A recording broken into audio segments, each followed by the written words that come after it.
Welcome to the first workshop on this day. I also translated the title of the workshop at the expense of other countries.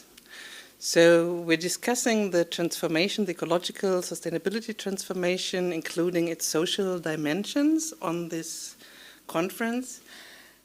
And a lot of resources we're using for this transformation are not mined or are do not come from Germany or even Europe.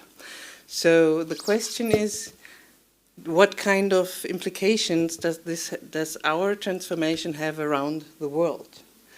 And obviously we do also focus on the problematic issues. So the first question is, what kind of potential environmental and social problems can our sustainability transformation cause in third countries?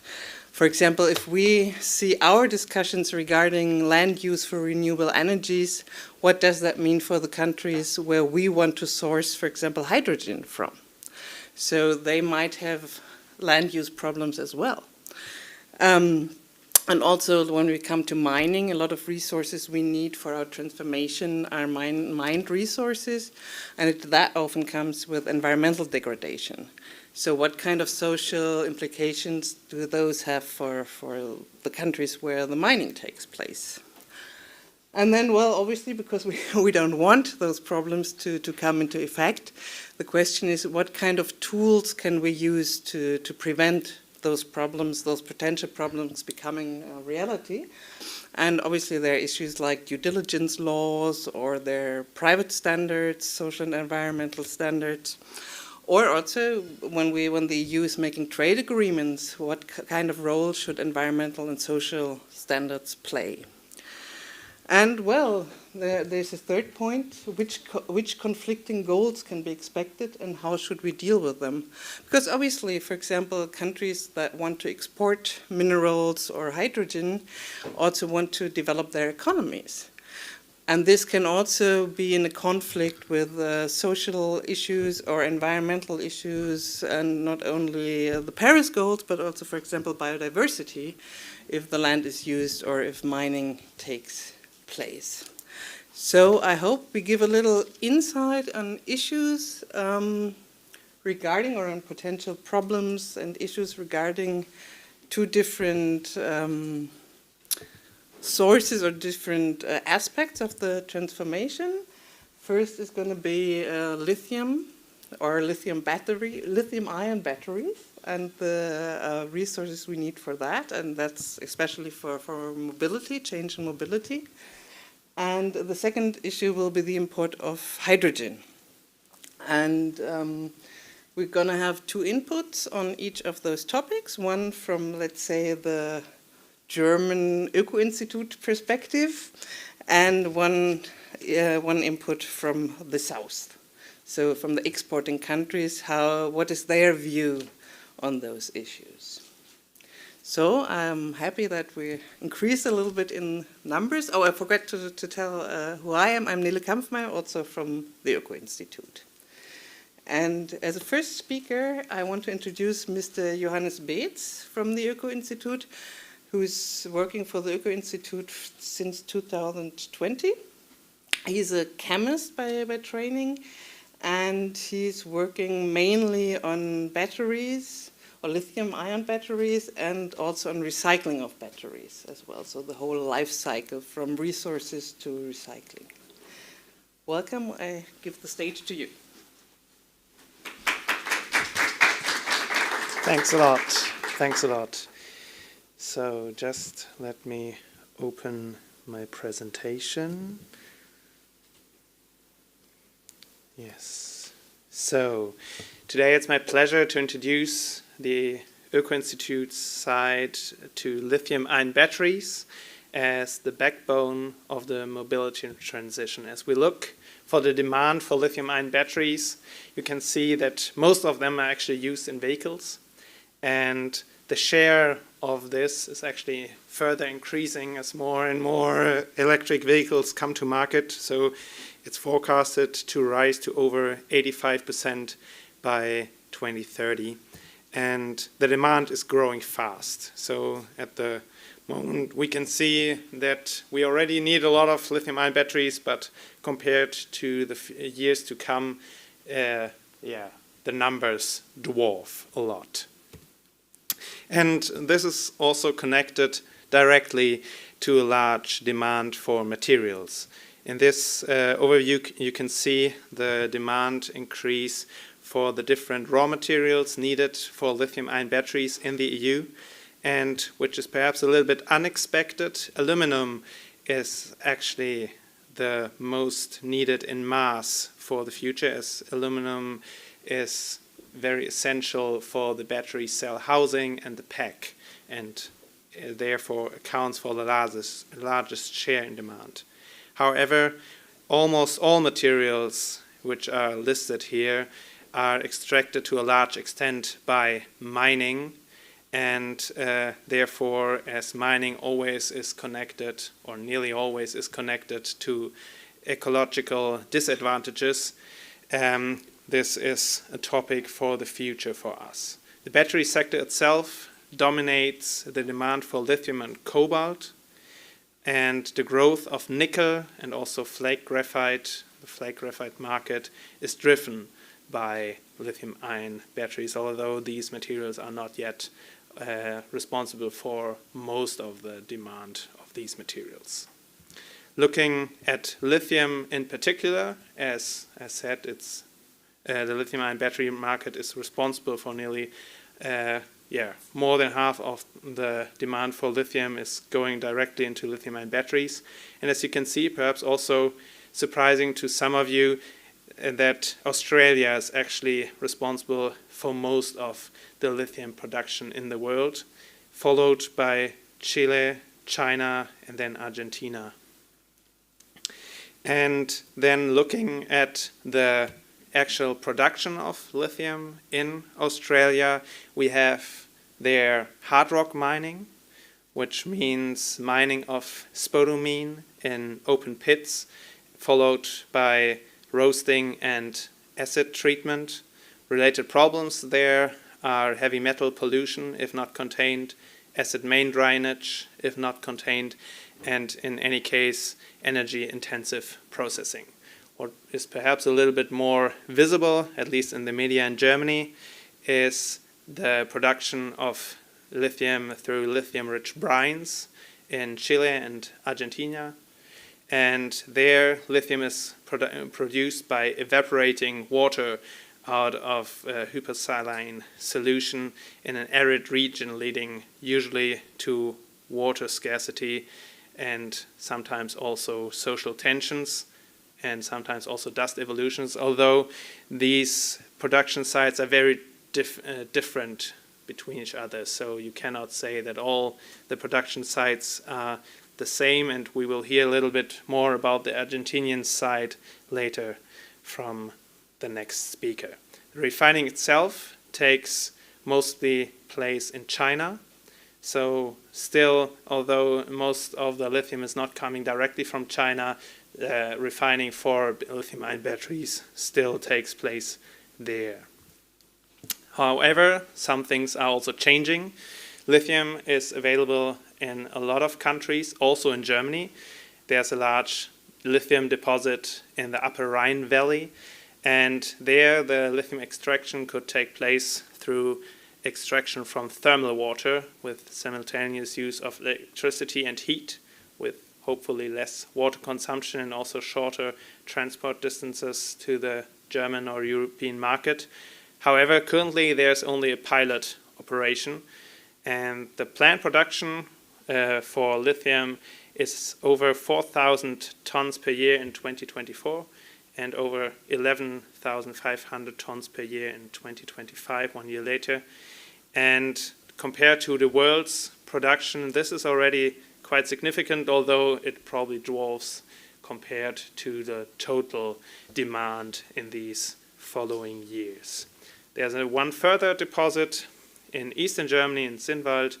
However, there the production is projected for only 1,500 tons per year, and it's also hard rock mining, not from thermal water in this case. but what can we actually do to improve mining in general, as we probably depend on it for the future years? We wrote about the lithium-ion battery sector. We wrote a little report and said, all right, minimizing the impact of mining is also very dependable on choosing the right spots and then maximizing the sustainability during production itself. There are several important aspects to this. For example, not including everything, but in my opinion, the most important are free, prior, and informed consent, which means that every party which should be involved is informed and then consents to mining in a certain region. Good working conditions, not only not having child labor, but also high safety standards and good wages for the workers. Minimizing ecological impact and circularized production. There are many aspects to these. Use of renewable energy, of them for mining, but also for processing. Then remediation of abandoned mines. A lot of problems result also from mines where the production already ended, but they still can have big problems if not cared for. And when we are looking especially to the cobalt sector, there's artisanal and small-scale mining, which has to be formalized. We're not in favor of just banning this, as a lot of families depend, especially in the DRC, in the Democratic Republic of Congo, depend on incomes from these, but formalize it and also increase safety standards and wages for these people. So there are standards for the lithium-ion battery chain. As you can see here, most of them are concentrated in the mineral and mining processing sector. And yeah, there's not a lot to be seen for the production or the recycling sector, which I think can be a problem. However, there are also advantages for the future to be seen, as there's a new EU battery regulation on batteries and waste batteries to come, which will include the whole value chain and hopefully improve parts of this sector. However, you can see there are many standards, but are these also strong standards? In our opinion, there are only very few who can actually be considered as strong standards. One of them, or at least in our opinion, the only one which we can actually say, all right, this is a strong standard, is the example of IRMA, the Initiative for Responsible Mining Assurance, as they cover certain important points by covering a lot of material, covering, in this case, all industrial mined materials. They are governed equitably by a diverse set of stakeholders, which means NGOs are not just consulted, but do also have a say in the matter and a seat at the table. They are developed through a public consultation, and they also have a step-by-step improvement system for the mines which are assessed, which means that it's not a yes or no question, but the mine is assessed and then they have to improve to actually get a better assessment and, in the end, a certificate by IRMA. And, of course, there are audits included, and these audits are also taking place on site, and, which is also in our opinion very important, that the audit reports are mostly published, and it doesn't really matter if the company agrees to the publication or not. They have to agree before the audit is actually made. So there are several steps which can be improved towards sustainable mining, but of course we also need to think about reduction of resource demand in general. There are several parts which we can do also by ourselves, but also as policymakers and in industry. One of them is sufficiency, which means behavioral change for sustainability, less individual transport. We cannot just replace every car with an internal combustion engine with an electric vehicle. This just needs too much resources in our opinion. This means more transport by foot, by bicycle, or by public transport. You can also substitute certain minerals if they are too critical. For example, you can also have cobalt-free lithium-ion battery cells. Then there's the development of higher material efficiency and innovation, which means less inactive materials as more and more energy per mass and volume can be stored in batteries. And there's recycling, which is a lot of time mentioned when looking at circular economy. And it's crucial to have high collection rates and high recycling efficiencies.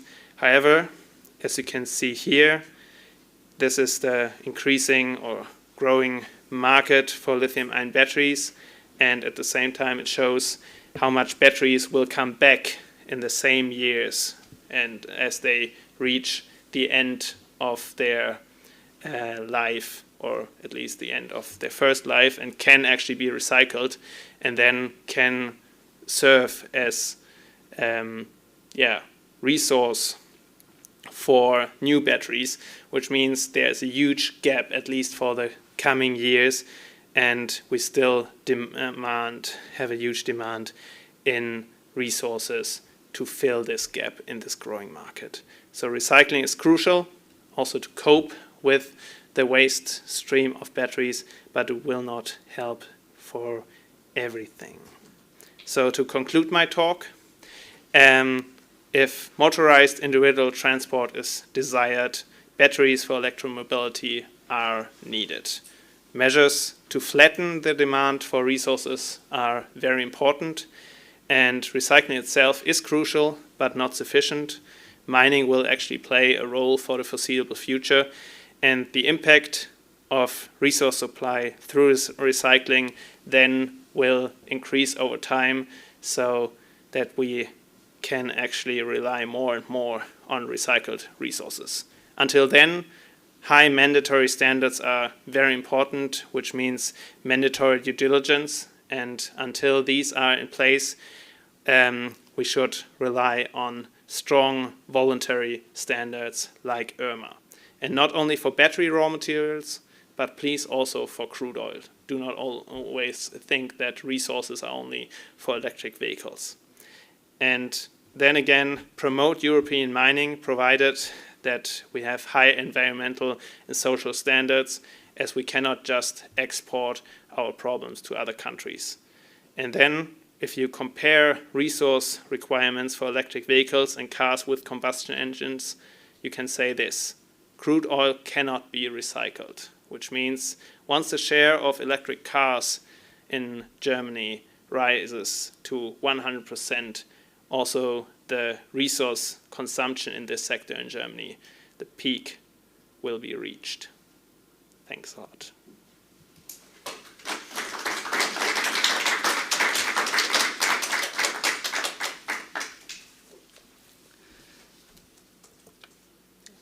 So, Johannes, thank you very much for this insightful presentation. And as I promised, we'll have another perspective from an exporting country, a country where lithium is mined or extracted. And it's, well, I'm happy to welcome on the screen, I hope. It's going to work. Pia Marchegiani from Argentina. She's the Environmental Policy Director of the Argentina-based FARN Foundation, which means Fundación Ambiente y Recursos Naturales. And she holds degrees in law and social sciences and is currently doing her PhD, researching on social and environmental impacts of lithium extraction in South America. So welcome. We already see you, and I hope now the presentation and the microphone are going to work as well. Welcome, and I think it's 5 or 6 o'clock in the morning, so we're extremely happy that you made it, and we definitely welcome you. Thank you, Nele. Can you hear me properly and see me? Yes. You have to say that. Yeah. Thank you very much for this. Otherwise you don't hear it? Okay. Yes, we can see and hear you. Okay, perfect. I think that's important. So, yes. as you said, here is 6 in the morning. I hope my English is running smooth enough. If something's not clear, please let me know. Thank you very much for the invitation. I'm going to share a presentation and let me know if you can see it also properly. Yes, I'm going to wait and tell you. Are you seeing? Yes, not in the presentation mode yet. Yes, no? Yes, now we can see it. Okay. Perfect, wonderful. So, well, as I said, thank you very much. I think the opening questions you said, Nele, plus having Johannes before, it's really helpful because I'm going to speak to many of the points raised. Not going to have all the answers, but at least give you a bit of an oversight of what's going on in this side of the world.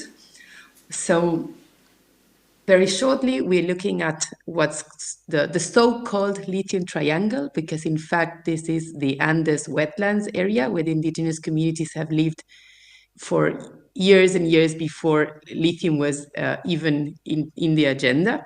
So we're talking about a very important, anyway, deposit on salt brines. We're looking at 65% of resources, and Argentina is the fourth producer, as Johannes said before, and we're looking at around a third, 29% of production in the triangle between Argentina and Chile. Bolivia is not yet come into production due to a different policy strategy. And I'm speaking through drawing on two cases where I've been researching and working with. One is Olaroz Caucharí, and the other one is Salinas Grandes. So I'm giving a bit of an overview, but drawing on these two cases, which have different stories of resistance and of engaging in lithium mining. They have people, communities have different positions and different organizing around what's going on.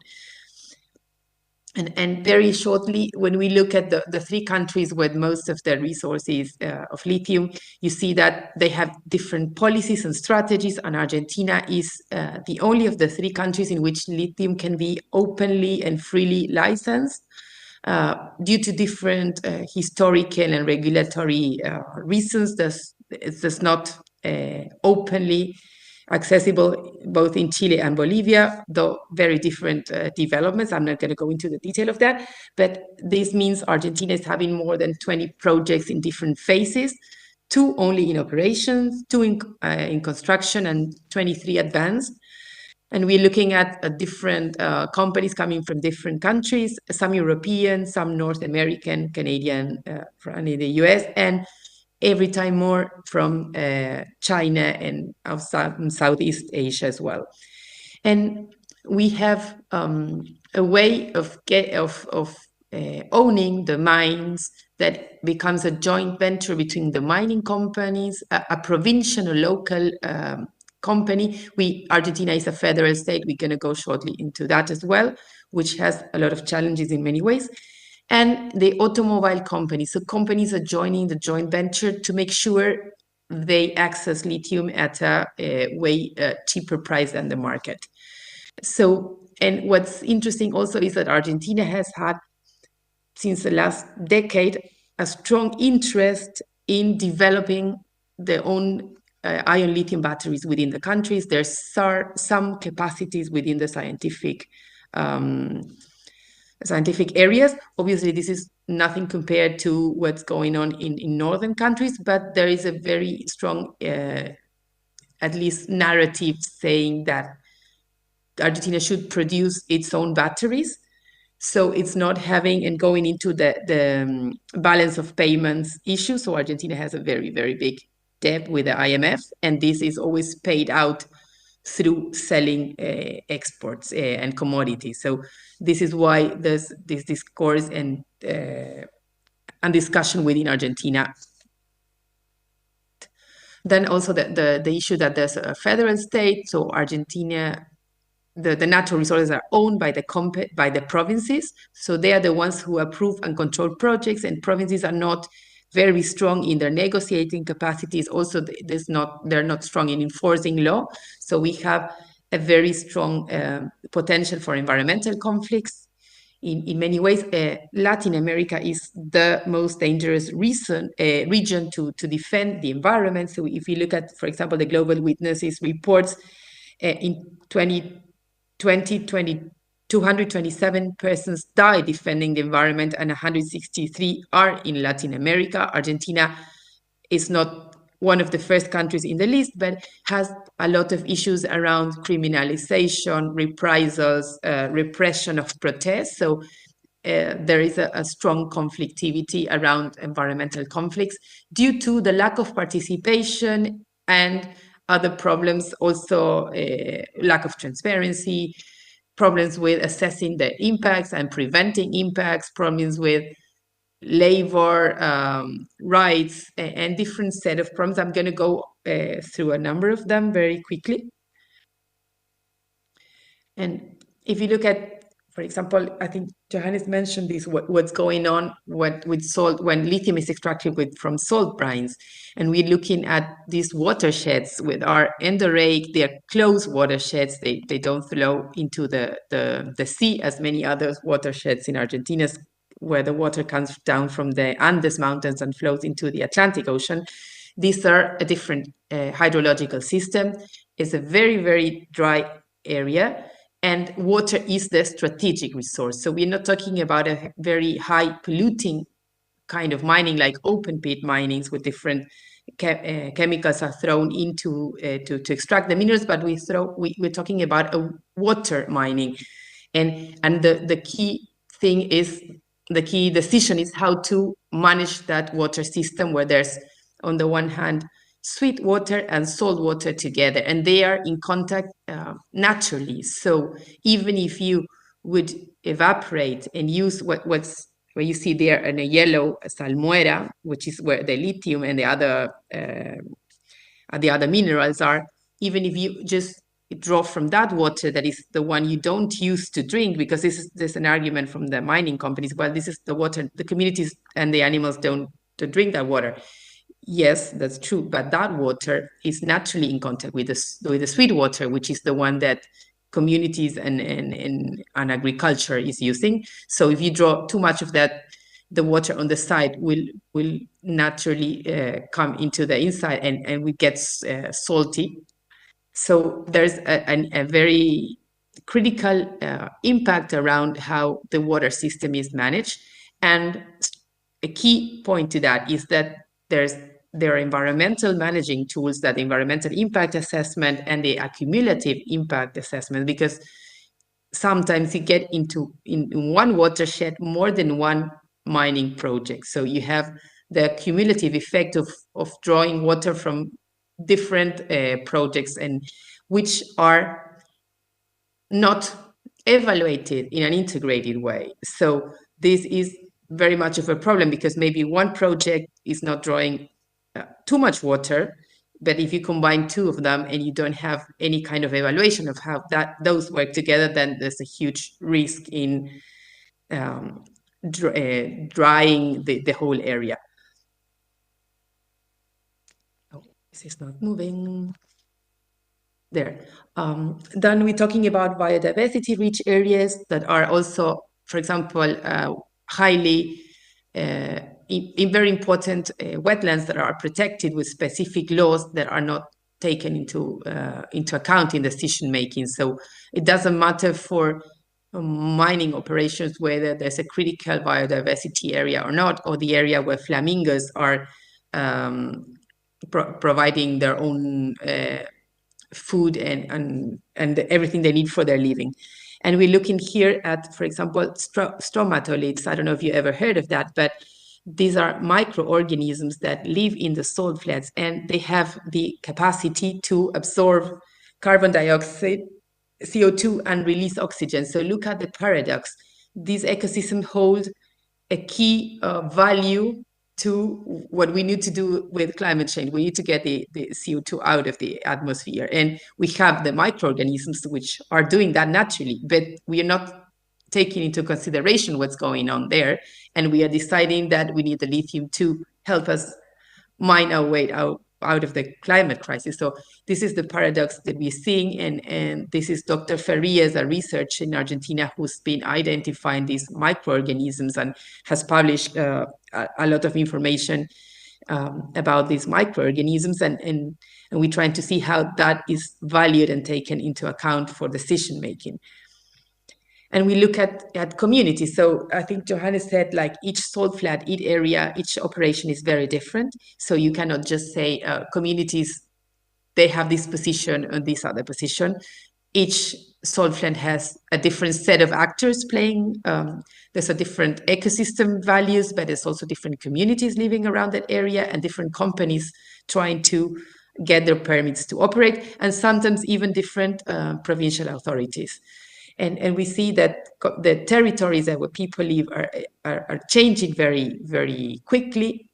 So we have ways of living with nature that have been invisibilized, and new other ways that have come into view from the global landscape, because it also having lithium in this salt flats has helped some communities to gain visibility, and important networks and linkages have been drawn with communities and actors somewhere else that this wouldn't have happened with maybe traditional mining. But with lithium being on the high spot, all this attention is being drawn to the territories with the positive and negative effects at the same time. We see mobilization and protests due to two different reasons. First, the lack of application of participatory channels, FPIC, Johannes mentioned that previously, but sometimes also mobilization because communities don't want to be consulted. So on this one hand, they want participation. Some communities want to participate, and some others don't want to be consulted. They want to have the right to self-determination and to a healthy environment respected. And they already said no to lithium, and they want to stop being bothered with each and every company that wants to get consulted. So we have different situations depending on the communities we're looking at. And this is a very broad overview of everything that is happening in these areas. And what I wanted to draw the attention was to different problems, and some relate to very specific issues, some are more broad and general. So when we look at, we need to do something about the asymmetries. These communities lack access to many vital necessary rights, education, even access to water, to electricity at many points. So when you get into a certain operation, these very asymmetrical relationships and inequalities that we need to check how we don't so global society doesn't reproduce or these inequalities and asymmetries everywhere. So I'm pointing out that how these asymmetries could be rebalanced in a way between the north and the south within the region and with communities. Then, and I think many of these points I'm mentioning here as closing remarks lead to a further discussion, how to devise responsible supply chains, that we need to minimize extreme extraction, trying to work out on the consumerism side, the demand side, and how can we move to different kind of exchanges, less material exchanges. How can we work out when we look at energy transition, we don't need to move more cars around. We need to see how we move people around and not more vehicles. And exactly related to the social and cultural impacts, we need to see how we don't put more pressure to communities that already have a lot of pressure, because they are seeing how they manage their daily living. And when you see projects coming in with a lot of resources, and you see these natural links between the communities getting these typical divide and rule communities that are for the mining and against mining, and they are very fragile links that we need to protect in many ways. And the environmental issues, how can impacts be minimized at a local level? And we have a lot of capacity issues, capacity, and it relates also to the current economic scenario. Provinces lack resources for their policies, so they want whatever investment is coming out of mining companies, and this is the reason why they push permits in a very fast way without analyzing the real impacts and how projects get together and relate with one another, and how that also affects existing water uses. So, and just to summarize very shortly, these are all the problems we are seeing, and just very trying to be very summarizing or very closing. We have the systemic approach. On the one hand, we need to see how the whole paradigm can shift differently to at least less material world exchanges, and not making sure that this energy transition is just for the global north. We're talking about, for example, Argentina has around 85% of the energy matrix dependent on fossil fuels. And all the lithium and all the electricity and even the hydrogen that might be exported from Argentina is not helping the problem Argentina has. And it's also not helping changing this kind of business as usual way we see things, because today it's fossil fuels, then it could be electric mobility, but this is not helping people's mind change. Hey, we need to do this differently. For example, program obsolescence also with technology, with the phones that are not useful anymore, or we cannot use them anymore after a year. This is very problematic in terms of ecological impacts and the demand. I think this is the more systemic approach. That's the most difficult probably, but this shouldn't be lost in the discussion of how to secure those minerals. And then the practical approach and the implications of how to enforce the local and the national capacities. And then Johannes mentioned a very clear detailed aspect of what were the regulations at place and the voluntary norms of companies and the industry. And I wanted to bring the point of the national state and the provincial state, the capacity that states should have in place to secure or to make sure that extraction has a strong social and environmental commitment. And I'm talking about national regulations. We have a broad human rights regulation and environmental regulation that has even an international ground in human rights, the Inter-American Human Rights System. We have the Escazú Agreement, which is a newly regional treaty on access rights, information, participation, and justice, and the situation of environmental defenders. We have FPIC. There's robust regulation at the national level. The problem is that due to the role that these economies play in the international division of labor and the exports of commodities, there's always this tendency to run to the bottom. So to try to reduce and make all the processes as fast as possible.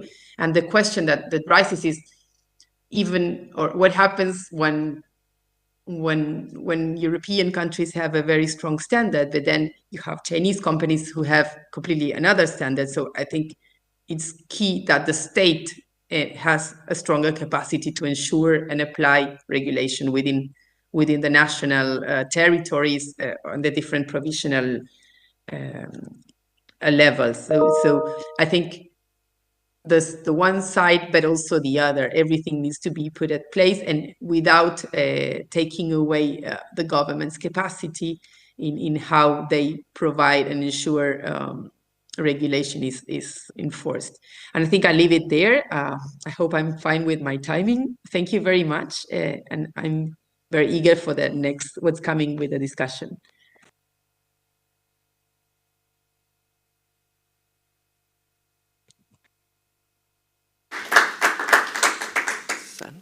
Thank you very much. For me, this was very insightful, and I also thank you for showing us the complexity of the issues, the governmental, environmental, social issues. So I'm looking forward, and I'm sure to the discussion as well. I'm sure there are going to be some questions for you.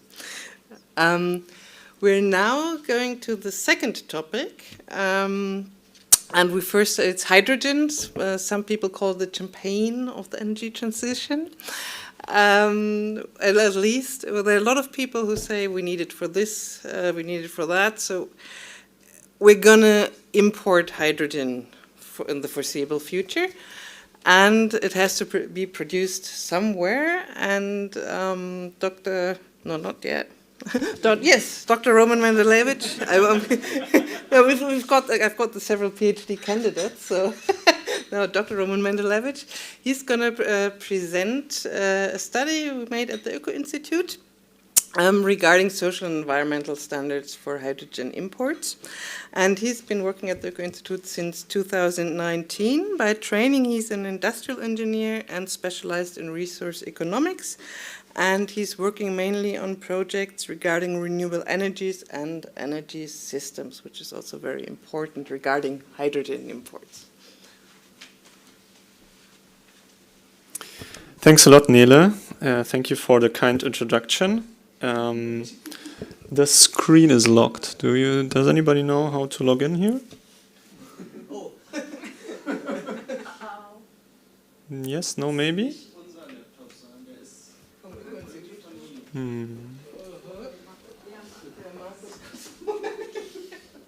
Okay. So, ich kann schon mal ein bisschen erzählen. So basically, I can even start off without using the slides, because I wanted to take you or to guide you into the world, saying. Okay, can you hear me now? Yeah. Saying that so that is, I guess it's clear for most people here in the room that we will need hydrogen for the transformation of particular industrial sectors and some segments of long distance transportation. And as Nele pointed out, it is kind of clear that nor Germany nor the EU has enough space and the best resource given to produce this hydrogen. Therefore, we will import a good share of it. And here would be my first slide, saying that I'm drawing now on a couple of studies that we did on sustainability criteria for hydrogen imports, but also looking into country studies and trying to find out what these potential exporting countries looking into the issue in terms of the situation of the energy system, water supply, social systems, political systems, and trying to figure out what the status quo is, how an hydrogen industry can develop there, and what the critical issues are, really looking into the countries themselves. So I hope you will get the presentation afterwards. Yeah, so let me start off by giving you a good view on the numbers and on the dimensions. So when we're talking about Germany and the demand for hydrogen, let's say for climate neutral Germany in 2045, then the current study says we need around about 170 terawatt hours of hydrogen imported. And what does that actually mean? So in terms of the main import resources, it's green hydrogen is produced from electrolysis, as you all know, and the main imports are water and the electricity source. Oh, thanks a lot. Perfect.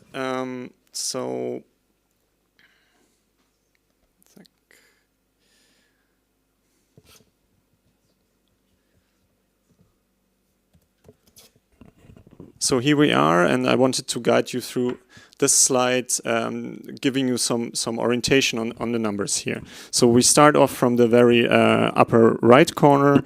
This is the amount that the current study find out that we will need for as imported hydrogen to be climate neutral in Germany for 2045. And what are the implications here? So the major, we're looking here at the major environmental and socio-economic impacts of this production.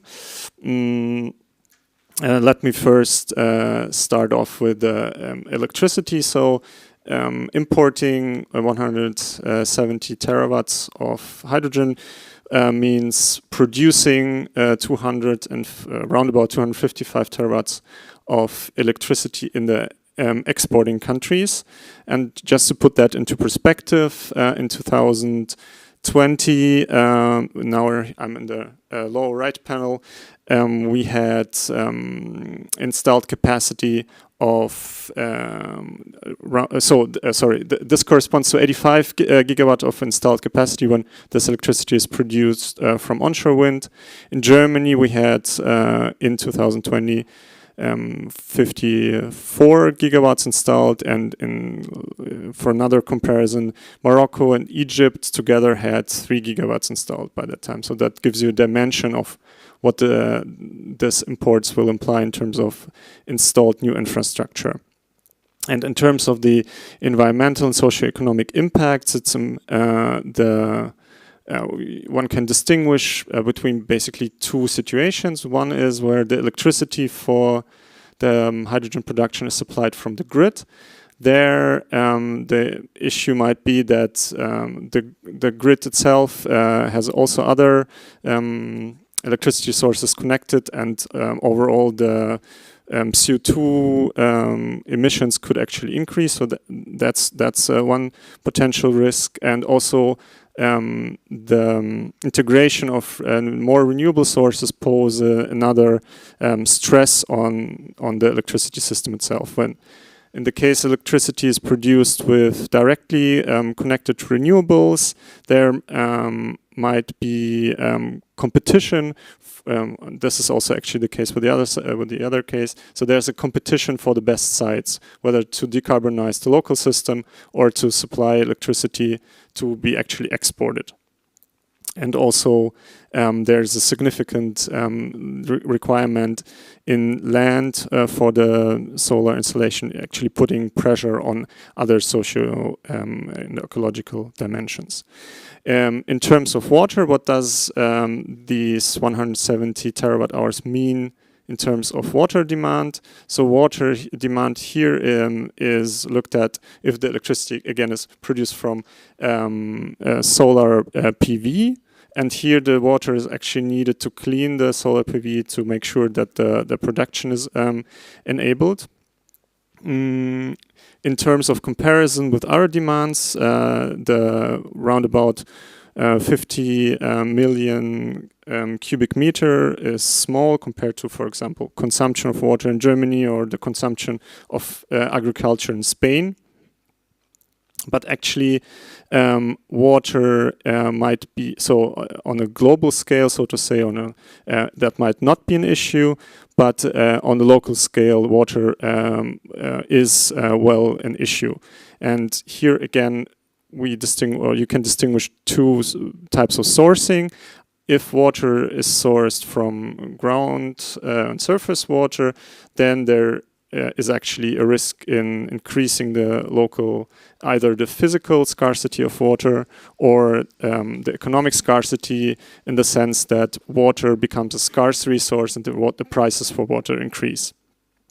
And if water is produced, so to say, additionally from seawater desalination plants, then there is a danger and risk of additional pollution through the discharge of the brine of seawater desalination. You have additional electricity consumption to produce this water, and also you can have competition for the scarce water produced from these sites. Other sustainability risks include that actually economic participation is not automatically given and needs to be checked and enforced, and there might also be issues with human rights violation and conflicts about the use of land and other resources.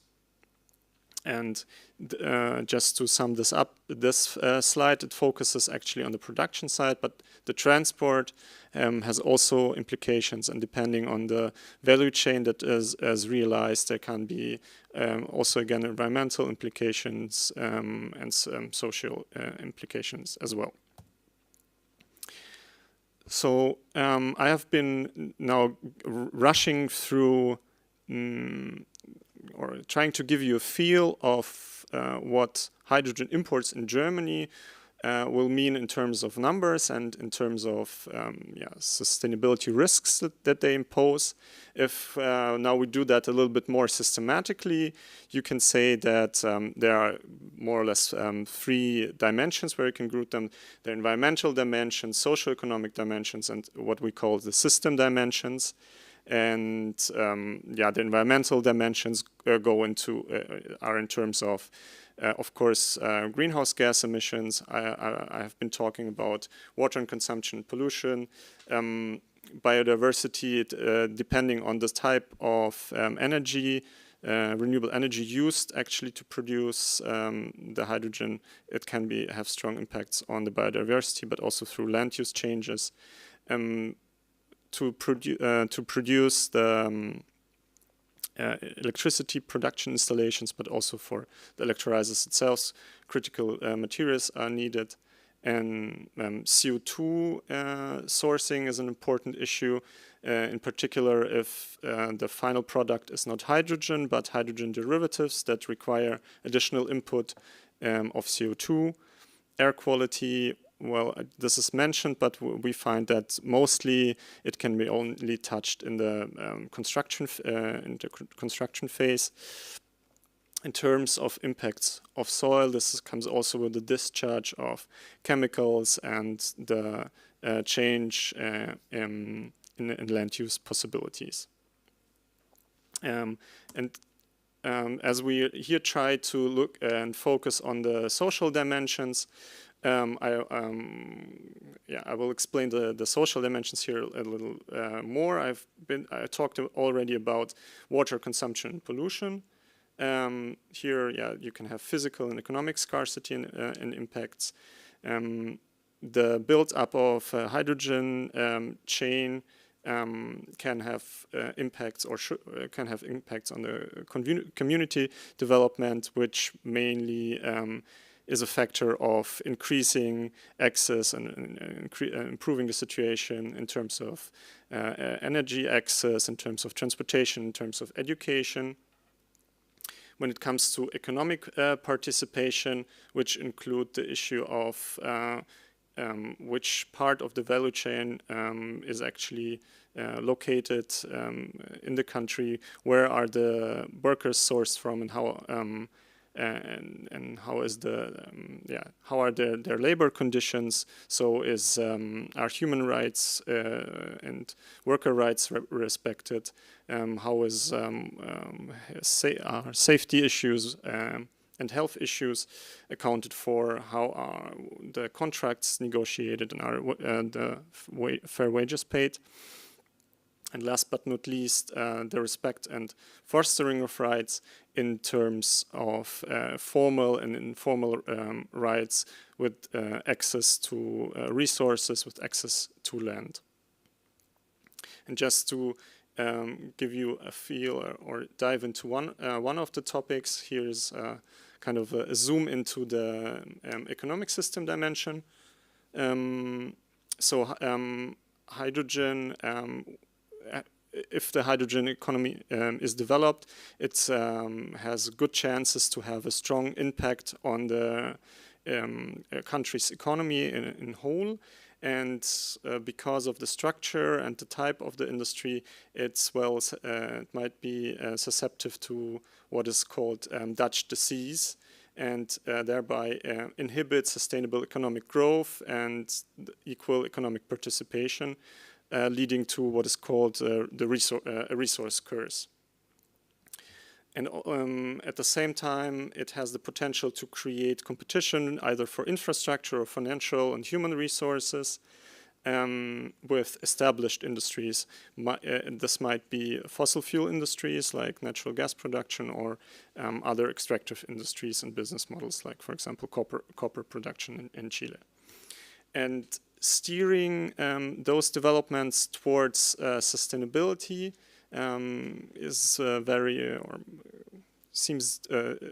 is difficult from our point of view.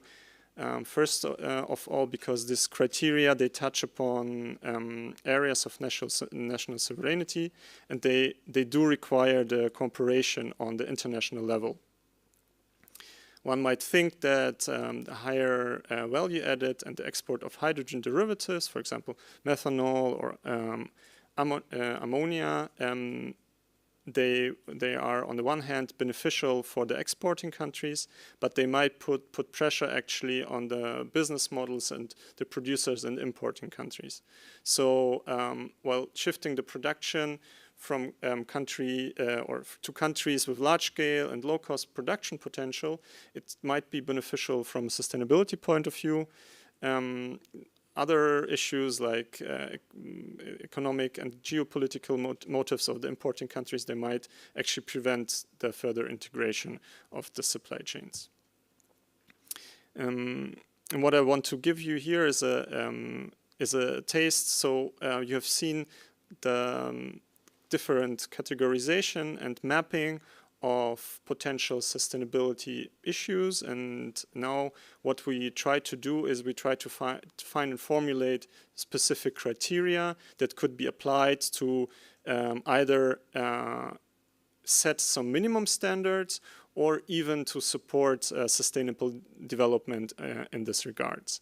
And you can find the slides and the information in the paper. So I just want to draw your attention at two domains, which is land use and socioeconomic. So what we would say could be potential sustainability criteria here in terms of minimum standards could be the in terms of land use could be the exclusion of protected areas and must be the respect of formal and informal land rights.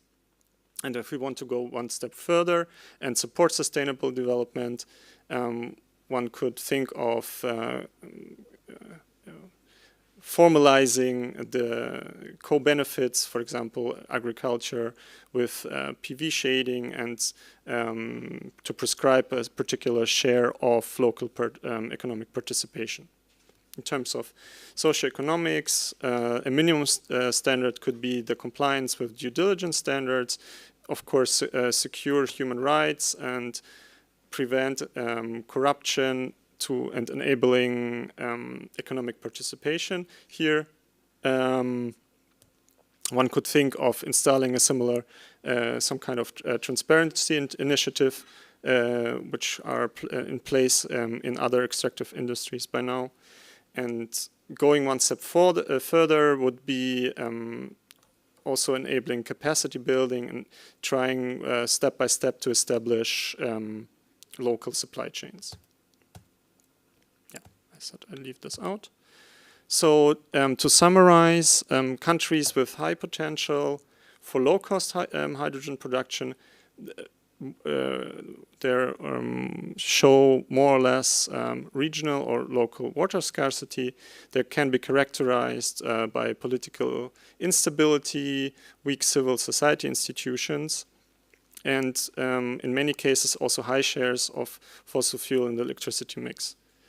And also, the best potentials are far away from those centers where the hydrogen is actually demanded. So far, the discussion and the focus of setting quality standards was very much on ensuring the green characteristics, meaning looking at ensuring that actually renewable electricity is the input. But what we propose is to focus on green sustainable hydrogen, meaning that the sustainability is also equally looked at and the implications are taken into account. Common sustainability criteria there on the international level are also important to secure investment and to enable market uptake, so not only from social point of view. And from our point of view, there is a need for a broad and open discussion on the issue about the location of key industries, and here economic interests, climate protection, and resilience of value chain, that they form a complex conflict that needs to be looked at in the future. Thanks a lot.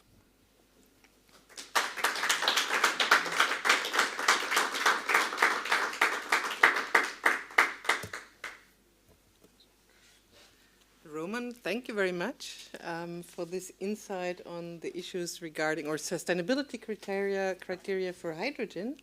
And in this case also we have a exporting perspective.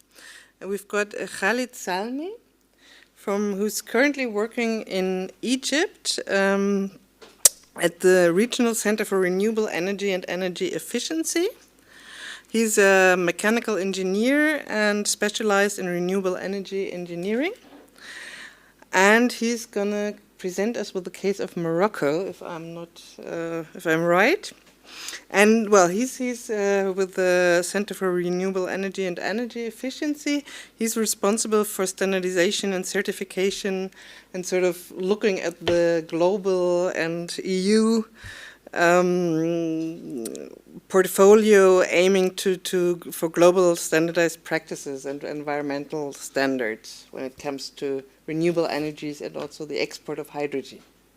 So I welcome you, and I'm looking forward to your perspective.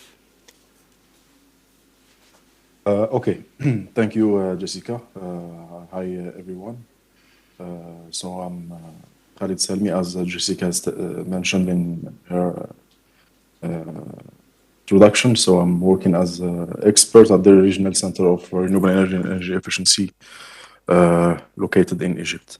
So allow me first just to share my screen. I have a brief presentation about the Moroccan case of hydrogen production and export.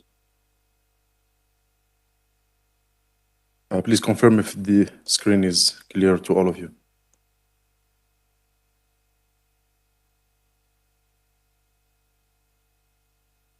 Jessica, is the screen clear?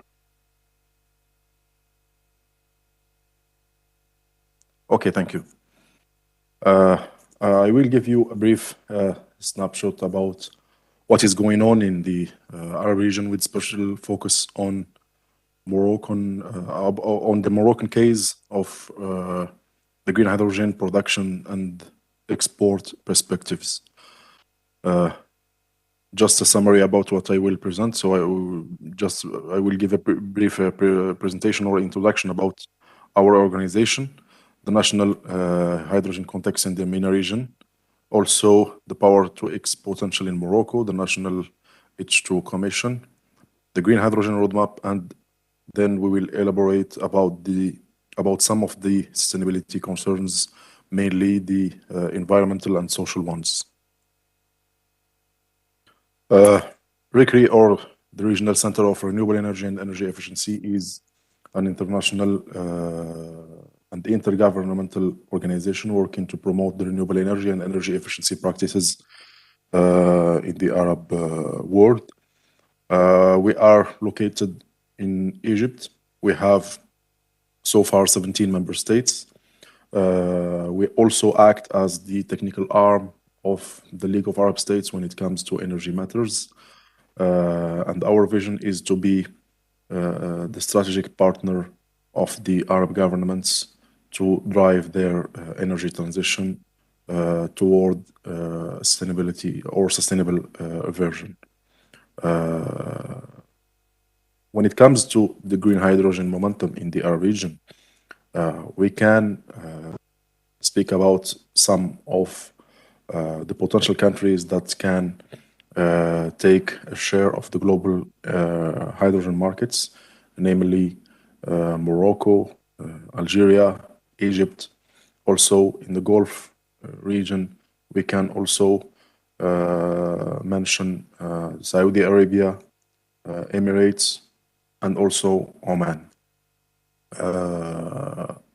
If we start about the Gulf region, so we can here mention that, for example, Saudi Arabia has an aggressive target of hydrogen production when it comes to the blue one, given their very big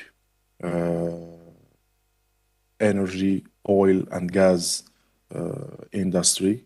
They have announced a very big objective for hydrogen production and use for the new NEOM city. and also they are planning to introduce or establish some of the facilities and factories to promote the use of the green hydrogen, namely for transportation and electrical vehicles. If we talk, for example, about the Emirates, United Arab Emirates, so Emirates are were the first country to announce an objective of the green hydrogen production.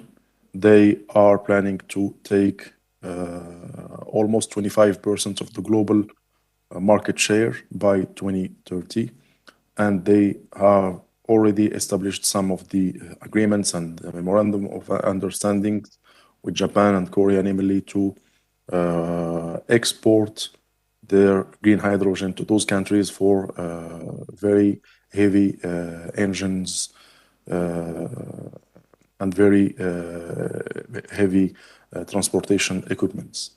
Also, if we speak about Oman, Oman is one of the countries who are actually preparing a hydrogen strategy with the horizon of 2040. Oman is one of the countries who already produce and export the gray hydrogen to many countries worldwide, but actually they are seeking to switch their production to the green practices, and actually they are exploring the potential in the country and also assessing what they need to switch or to transform their industry toward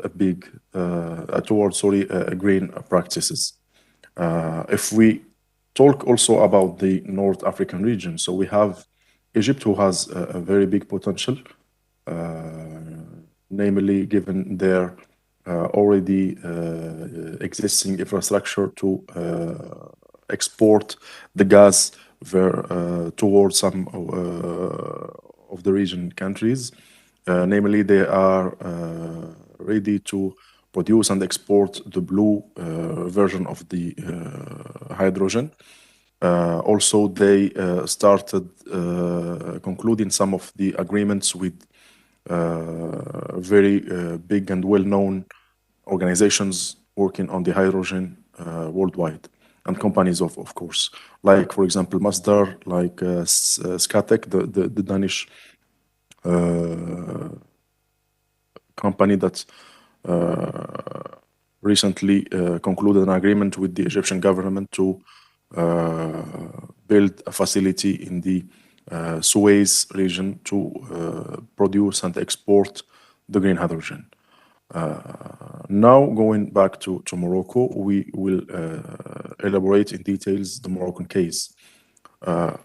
Going back to the national energy context in Morocco, Morocco has a strong solar or strong renewable energy potential with more than 20,000 gigawatts of solar energy, namely the photovoltaic energy. Also, Morocco is one of the countries who has the highest onshore wind energy potential, going to almost 6,000 gigawatts. If we also talk about the location or geographical location of Morocco, Morocco is one of the potential countries to produce and to export the green hydrogen to Europe, given its proximity to Europe and also given the existing Maghreb-Europe gas pipeline already in place in the northern part of the country. Also, Morocco has an acceptable infrastructure ready for energy exchange.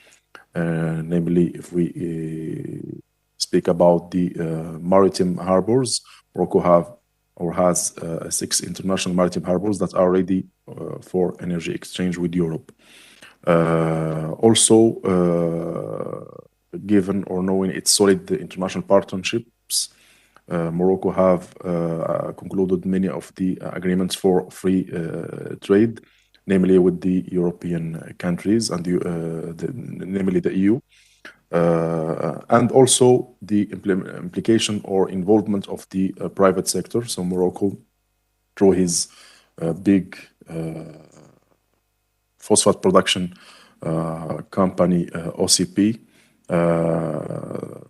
he concluded an agreement with Fraunhofer Institute to explore the potential of production of synthetic fuels and green hydrogen that can be stored or transformed to green ammonia.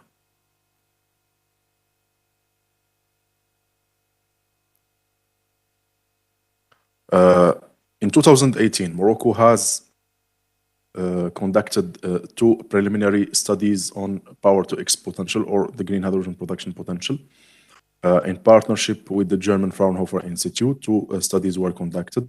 The first one was to explore the power-to-X market and technologies, with special focus on the electrolyzer technologies, the hydrogen production, and the ammonia production. And then another study was conducted to explore and assess the opportunities and potential of Morocco, with special focus on the grid infrastructure and the export opportunities to Europe, with with focus also on the social and environmental impacts.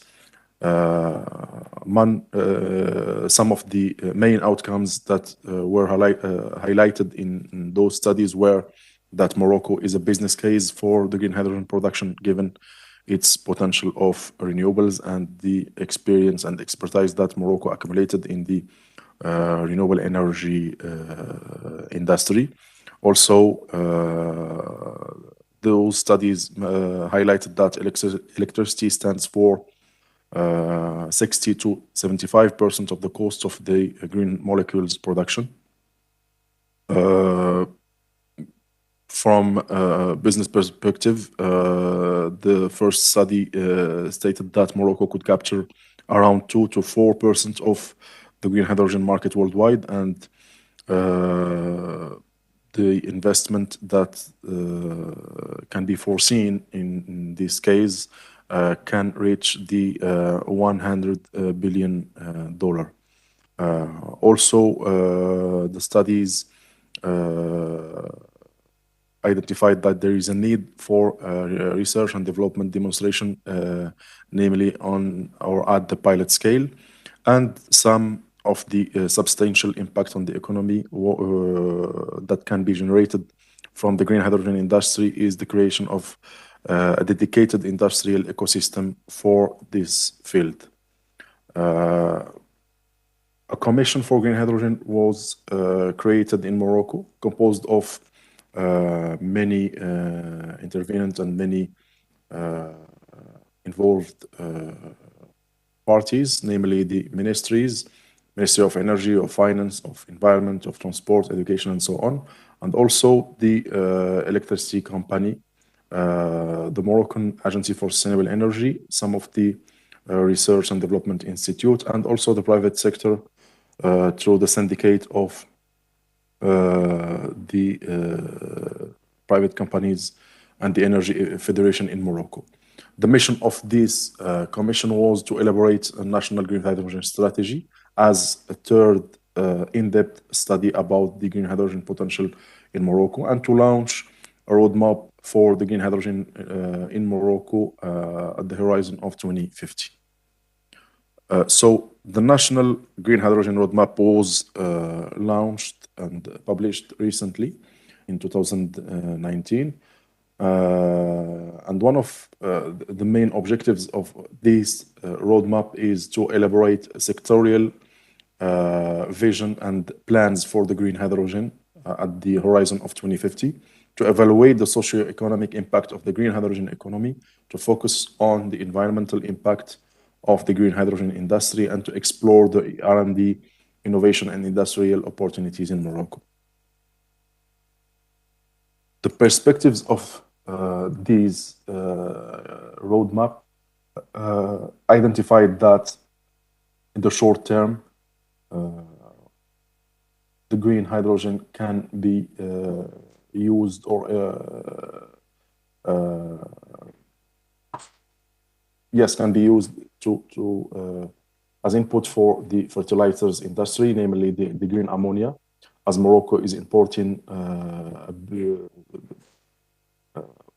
almost 90% of its ammonia needs for the agriculture industry, and the big share or the big part can be exported to the neighbor countries. For the medium term, the usage of the green hydrogen could be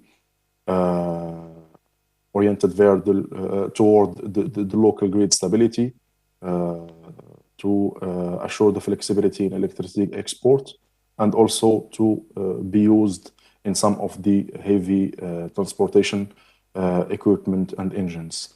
At the long term, there is a perspective to use the green hydrogen for the electrical vehicles, namely the passenger vehicles, for aviation, for shipping, for industrial heat, and also for some of the residential uses, for example, cooking and water heating. Actually, in Morocco, the green ammonia presents a business case for the first phase of the roadmap, as the ammonia imports reached in 2018 almost 1.8 million ton to be used for the agriculture industry, which represents 0.4% of the Moroccan GDP. And this to satisfy the fertilizers industry, and also considering the the increasing demand in this industry. The Moroccan case, or the Moroccan roadmap of the green hydrogen, was axed on three main framework pillars. The first one is the technology, and this roadmap identified that there is a need to facilitate the cost reduction along the whole power to X value chain. Also, there is a need for research and development platforms, as we said before, at the pilot scale. Actually, there is some effort to setting up a Moroccan and international research cluster just for the green hydrogen. The third one is also defining some of the relevant measures for the local content. The second pillar, or the second axe, is the demand and market. This can be translated to two main factors. The first one is to set up an industry cluster and develop related infrastructure master plan, and the second one is to secure financing to develop the power to X industry at the local or at the national level. The third pillar, or the third axe, is to focus on the investment and supply. And this can be translated to create conditions for exporting power to X products from Morocco to Europe or to other neighbor regions. Why? Because the vision of Morocco is to dedicate 20% of its local green hydrogen production for the domestic use, and to export the other 80%, namely toward Europe. Also, this can be translated to assess in details a storage plan for the electricity sector. And the last one is to develop the domestic and the local market to develop the usage of the green hydrogen at the local level. Briefly, I will mention or highlight some of the sustainability impacts, namely for the environmental side and the social side. One of the sustainability concerns that should be considered for the Moroccan case is the additionality of renewable energy capacities. Actually, the additionality of the expansion of renewable energy sources is foreseen to produce the green hydrogen, which means more dedicated investment, namely in wind and solar energy. Also, this will accelerate the achievement of renewable energy national objectives, where the off-grid regions are particularly suitable Why this can be explained by the availability of land. So there will be no conflicts or no restrictions of the land use. Also, the available renewable energy potential in these rural areas. So as a conclusion, we can say that the energy transition in the electricity sector and the green hydrogen strategy will mutually converge, and there will be some synergy effects and economies of scale. The second concern that we can also highlight is related to water use for irrigation and the potable water supply in dry climate zones.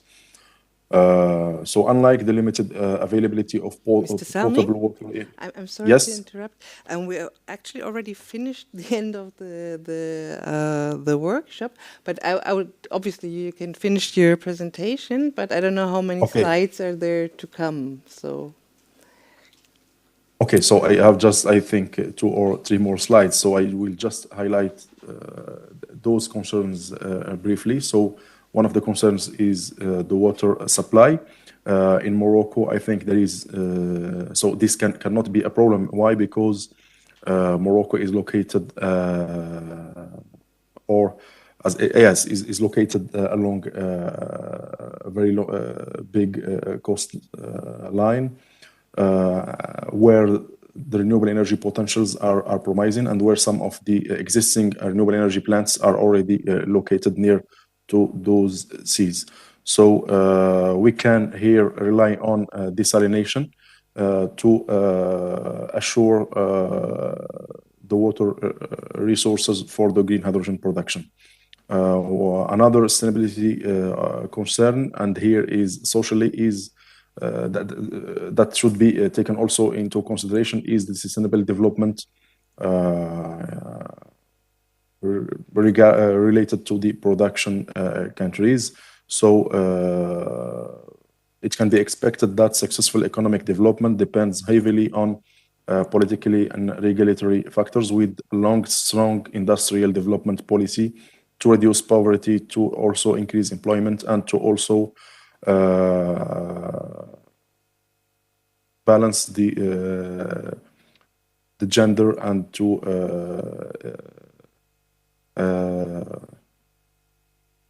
c'est quoi TGI? Yes, sorry, to encourage the gender mainstream in the green hydrogen industry. There is also a concern related to why? Because almost 12% of the land is dedicated to agriculture, and another 13% is forested. So the estimation states that the need Mr. Salmi, you're a little bit difficult to understand. Now we don't see the video anymore. Oh, I think there is in the connection. The connection is phasing out. But we can read I'm sorry. Is that the last slide? Because in this case we can just read it, and I thank you very, very much, and I hope you can still stay for like 5 or 10 minutes. Maybe we get a good connection back with Pia as well. I hope she's still in there. So thank you very much to the speakers for their inputs. Okay, but we're a little bit short on discussion time now, but I hope since we started 10 minutes late, we can also use 10 minutes more for discussions if you have questions to the speakers. I would ask you to come in front.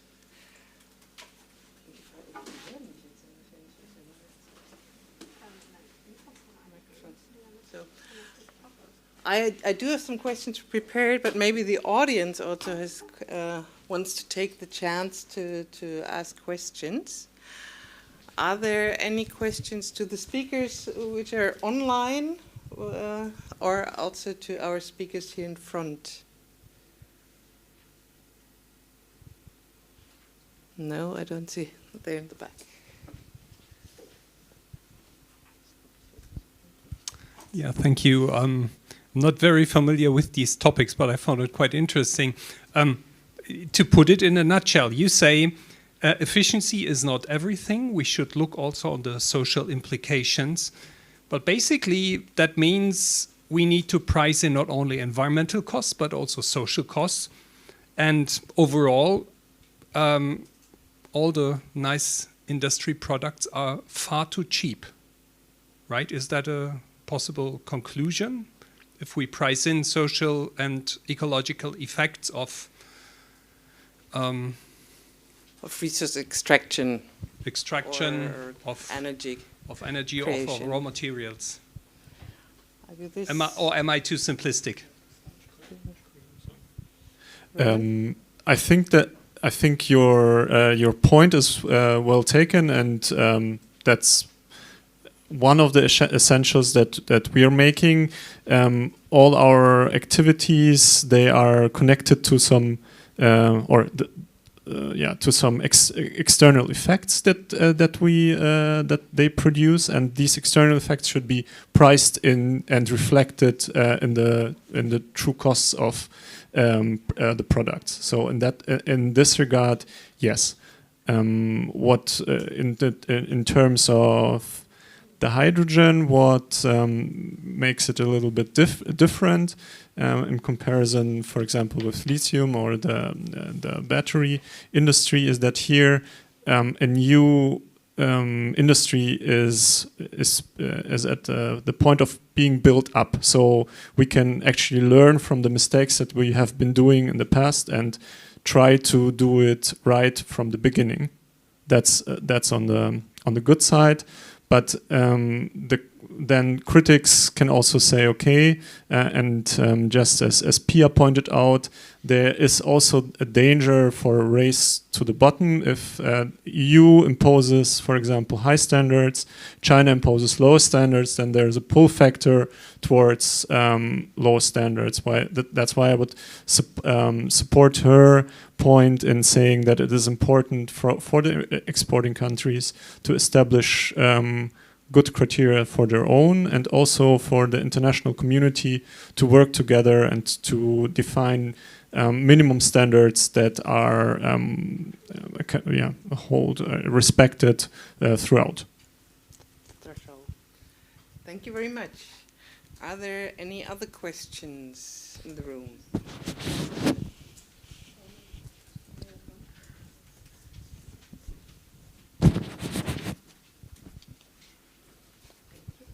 My question is whether lithium and hydrogen production, you have looked into potential conflicts with agriculture. I mean, land use was mentioned and there's water consumption. Are you looking at these things together? Because leaving out protected areas might be only one aspect. But maybe you both answered, because it regards... Perhaps we can also give this question to our international speakers, because... Yeah. Yes. I don't know. Is it possible? We're not sure right now. Pia, we don't know if Pia is on board still. She's on board, but okay, perhaps I start. Yes. It depends a lot on the. There she is. Maybe then you can. Did you hear the question? The question was about if there's competition in land use between the lithium generation and agriculture. And also water use. And water use. Yes, I would say that the short version of the question, through water use, we are looking at a very scarce area where water is highly demanded. So, and it's very much needed for agriculture, but it's a very much of a small scale agriculture, quinoa production, some llamas, so there's indigenous crops, and it's not, and the problem is also because there's relatively few people and communities living in that area, that the country national strategy is, we need to, it's more important, the lithium extraction and the imports and these agricultural practices. But yes, there is a competition, and I'm putting it very simple, yes. Okay, thank you, Johannes. Yeah, and apart from lithium, there are also other resources, and then it always depends a lot on which country you're looking at and which resource you're looking at. For example, for nickel, you have different kinds of resources, and when you're looking in laterite nickel resources, then you have a lot of land use just because the nickel is a lot spread over large areas, and these are usually also highly rich areas of flora and fauna. So a lot of animals, a lot of trees, a lot of nature is in these cases destroyed for example, nickel resource consumption or nickel mining. So it depends a lot on which resource you're actually looking at, what problems you can face in this case. Okay, thank you. Roman, you don't have a lot to add. Well, I can say that with hydrogen, it's often renewable energy is generated in regions which are either very dry and or very windy, depending. So it's not prime agricultural land, but it often concerns indigenous communities which were driven from their fertile lands by colonization. So it's a little bit, they were driven from the fertile lands, and now the not so fertile lands are in high demand for renewable energy. So there's like a second wave of land demand for certain communities. I've seen a second question there. Yes, so I would be further interested in this IRMA standard you mentioned, because like from what I've got from Pia, it's kind of, it's not enough, right? If you want to be really, if you really want this to be just overall. So I would be interested in how much this standard is actually being used, because you said it's the best one that is there, but so what are the numbers on that? That would be. This is actually a standard which has been developed in the last few years. So it's in the beginning, I think only 2 mines are really fully assessed by now, but a lot of others are being assessed in the future. A lot of mining companies are interested, and the interesting part there is that a lot of lithium companies are actually taking part in IRMA, as for example in Germany was a high pressure on these companies or on other companies like OEMs, car companies, to look into their resource consumption, that also these mining companies are now being crucially assessed and also trying to join IRMA to have a benefit on the market, you could say. So lithium is actually going to be further developed and is taking more into IRMA. Other resources where also sometimes the competition is a little bit higher, it could be different, and they are still fighting to get more coverage at the moment. So it's a good question, and it's hard. So they have to be supported. And I've got another. Pia also wanted to say something about it, or answering the question. Just complementing and showing the other side. Many communities are really not trusting the standard, so they don't want to engage in any dialogue. Many are engaging, but others are not. And this is a problem because it's seen as a new way to legitimize mining in lands where communities want to safeguard the right to say no. And this is also a key element. And sometimes these kind of standards are not devised to end up in a process that could mean a no-go to an operation. So, it's growing, and you see it very fastly growing, but it's challenging because of the lack of trust from the community side. In some communities, as always, putting it in relative terms. So the standard can help make mining sustainable, but it cannot help stop mining, if I understand it right. Is there a last question anyone wants to pose? I think that would be the final question in this discussion round. Anke?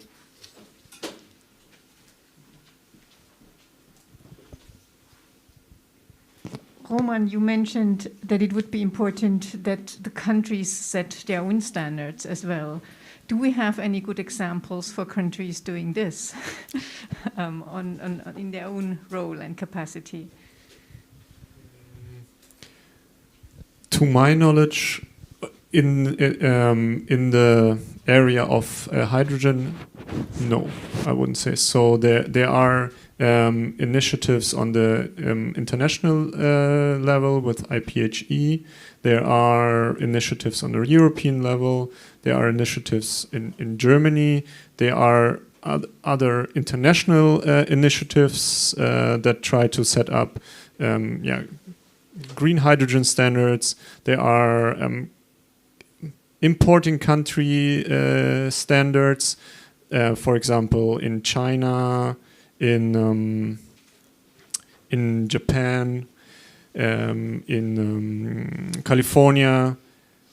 I think Australia is now developing a standard, and they might also become one key exporter, in particular in the Asian Pacific market. Yeah. Okay. So that would be an example. Perhaps Pia knows more about it, but I know about Chile actually having developed a certain national mining standard. And also in Canada, there's towards sustainable mining, which is also developed there, as Canada itself has also a lot of mining going on. But perhaps Pia can help us there a little bit more. Yes, please. The concluding statement for this session. Yes, I was going to draw on that point and make it a different move slightly, if I'm allowed. Okay. No, I see that both the discussions of electromobility and lithium and hydrogen have very much connected, because they need to face the challenge, the global challenge of climate change.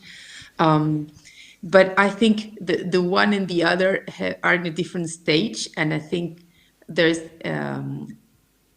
we need to learn about what happened with lithium, what went wrong there in terms of relationships between actors, governance, sustainability. And I think the opportunity, the window of opportunity to make this hydrogen better in many ways, regulatory and in terms of conflict and relationship between the global north and the south, is key. We are at a very good point for this. Because, for example, the social movements in Argentina are opposing lithium, and as part of it, as the electromobility challenge, which is a problem. You don't want to have a part of the environmental movement opposing the green solution. So I think the process and how to think this upfront with all the different players at all the different levels is key. And I think this is a very good timing to have the broad and good discussion that connects both what went wrong with lithium and how could that be improved, but how can we make the hydrogen policies at the different levels and country levels. Argentina is trying to think also how to get involved with the hydrogen. I think it's in a key moment right now. So I would leave it there. Slightly different from the question, though. No, but a good concluding remark for this session. So thank you very much to all our speakers. And Mr. Sami had to leave already, so three remaining speakers. Thank you very much. It was very insightful. And maybe we see each other on a different panel again. Thank you very much. One further remark, if you still have further questions or need for discussions, you can find us at one of the tables with a sign with the topic of today's international perspective, and we can discuss a little bit further there. Thanks.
schon mal an.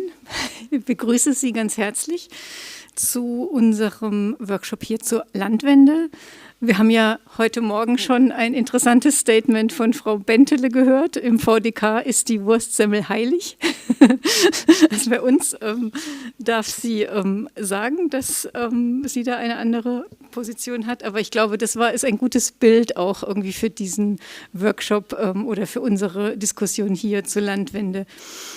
Aus Klima- und ökologischer Sicht ist sehr, sehr klar, die Tierbestände, die wir haben, müssen reduziert werden, weil sie einfach für viel zu hohe Emissionen sorgen und auch viele andere Umweltprobleme.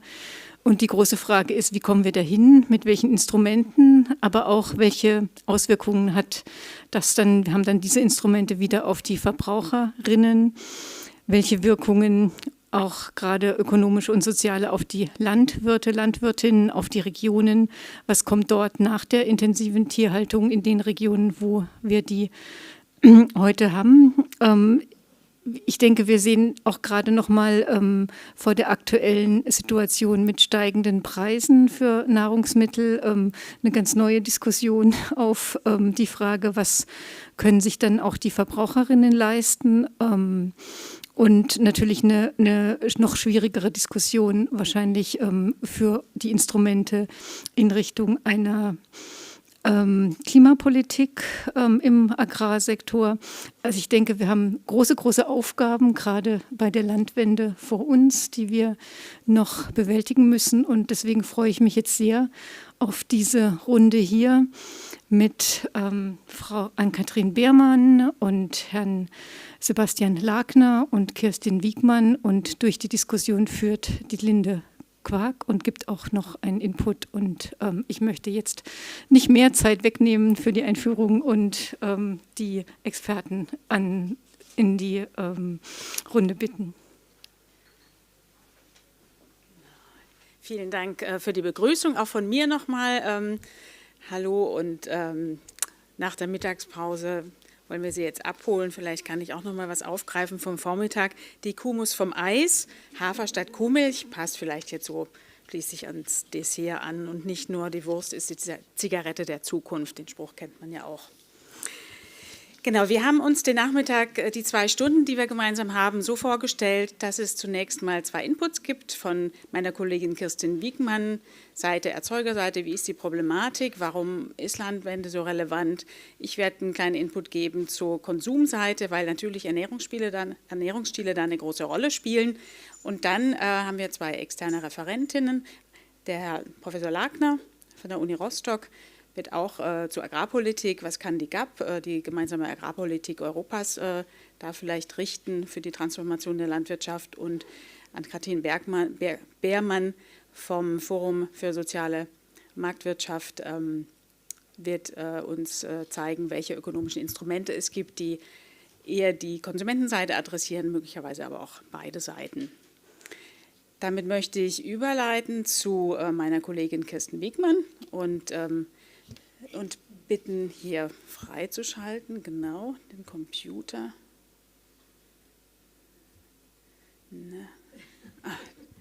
So, genau. Kirstin Wiegmann ist wissenschaftliche Mitarbeiterin am Öko-Institut seit 2002. Sie hat Geoökologie und Energiewirtschaft studiert und ihre Schwerpunkte liegen in Bewertungsfragen, Biomasse, Landnutzung, Treibhauspotenziale, Minderungspotenziale, insbesondere in der Landwirtschaft. Welche Instrumente gibt es für eine umweltfreundlichere Landwirtschaft? Wie kann man das auch monitoren? Das sind ihre Schwerpunkte und vor diesem Hintergrund gibt sie auch ihren Input. Ja, hallo auch von meiner Seite. Schön, Sie alle zu sehen. Ich werde erstmal mit dem Begriff der Transformation, also bin ich noch mal einen Schritt zurückgetreten. Ich versuche das ganz kurz zu machen, aber ich habe noch mal in die Zukunftskommission zur Landwirtschaft geschaut, und die haben sich ja mit 12 großen Leitlinien quasi um die Fragen gekümmert, die sie quasi für die Zukunft sehen. Und da wurde gesprochen halt zum einen über die Leistungen für die Umwelt und die Gesellschaft. Das ist in den grünen Blasen dargelegt, also Tierwohl, Klimawandel, Umweltverträglichkeit. Das sind eben auch eher die Themen des Öko-Instituts, aber die Zukunftskommission hat sich auch mit Geld beschäftigt. Also es ging eben um Kosten, um Preise und eben auch um externe Kosten, die zu wenig berücksichtigt sind. Und letzten Endes ging es dann auch noch um den gesellschaftlichen Aushandlungsprozess. Und da ging es vor allen Dingen um Ziele, also um Verlässlichkeit und um Planungssicherheit. Und ich greife jetzt aber quasi den Klimaschutz und die Klimafragen heraus, um anhand dessen so ein bisschen die Notwendigkeiten der Transformation einzeln durchzugehen und die ganzen Bedrängnisse, in die der Sektor kommt. Und der Klimawandel ist oder der Klimaschutz ist deshalb so interessant an der Stelle zum einen, weil er eben viele Themen berührt, die in der Landwirtschaft, also von der Umweltseite her sehr relevant sind und weil er natürlich synchron stattfinden muss mit den anderen Sektoren und dadurch ein besonderer Druck auch nochmal entsteht.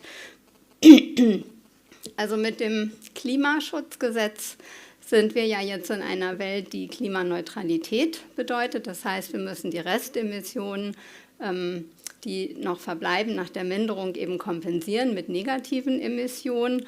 Und ich würde gerne anhand des Agora-Szenarios klimaneutrales Deutschland für 2050 ist aber erst die Klimaneutralität in diesem Falle erreicht, darlegen, ja, wieso die Verhältnisse zueinander sind. Dieses Szenario ist deshalb geeignet, weil es im Grunde genommen so ein bisschen eine Fortschreibung der Politiken ist und also nicht der Politiken an sich, in den anderen Sektoren mehr, aber für die Landwirtschaft, so muss ich sagen. Also wir haben da keinen radikalen Bruch, sondern wir haben eben viele Trendfortschreibungen angenommen.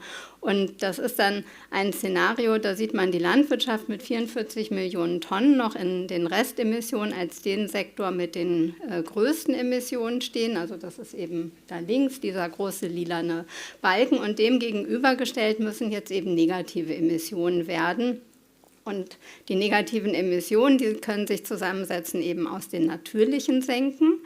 Das ist der grüne Bereich und wenn die natürlichen Senken nicht reichen, dann könnten noch technische Senken hinzukommen. Natürliche Senken ist ganz einfach gesprochen im Wesentlichen in Deutschland sind das die Wälder, aber eben auch in den Böden können wir Kohlenstoff binden und technische Senken sind Carbon Capture and Storage aus Biomasse oder eben eine synthetische Kohlenstoffspeicherung, also wie eine eine Photosynthese quasi nicht chemisch oder grüne Polymere, dass man dann das noch chemisch bindet. Und das Klimaschutzgesetz, die Novelle des Klimaschutzgesetzes vom letzten Jahr, die fokussiert sehr stark auf die natürlichen Senken und da ist als einziger Sektor sind dort schon die Ziele festgelegt bis ins Jahr 2045 und dort werden eben 40 Millionen Tonnen also minus 40 Millionen Tonnen quasi als Senkenziel für den LULUCF-Sektor genannt. Und mit diesem Szenario, was wir hier gerechnet haben, würde die Landwirtschaft auf 44 Millionen Tonnen kommen. Das heißt, selbst die Landwirtschaft alleine übersteigt noch die natürlichen Senken und dann haben wir ja noch Restemissionen aus den anderen Sektoren und die Frage ist eben, das Klimaschutzgesetz trifft keine konkrete Aussage, wie die technischen Senken zu bewerten sind, aber es ist relativ klar, die sind eher teuer, die sind technisch zum Teil noch zu entwickeln und sie sind eben letzten Endes eine Importware, weil sie eben mit hohen erneuerbaren Stromüberschüssen generiert werden müssen.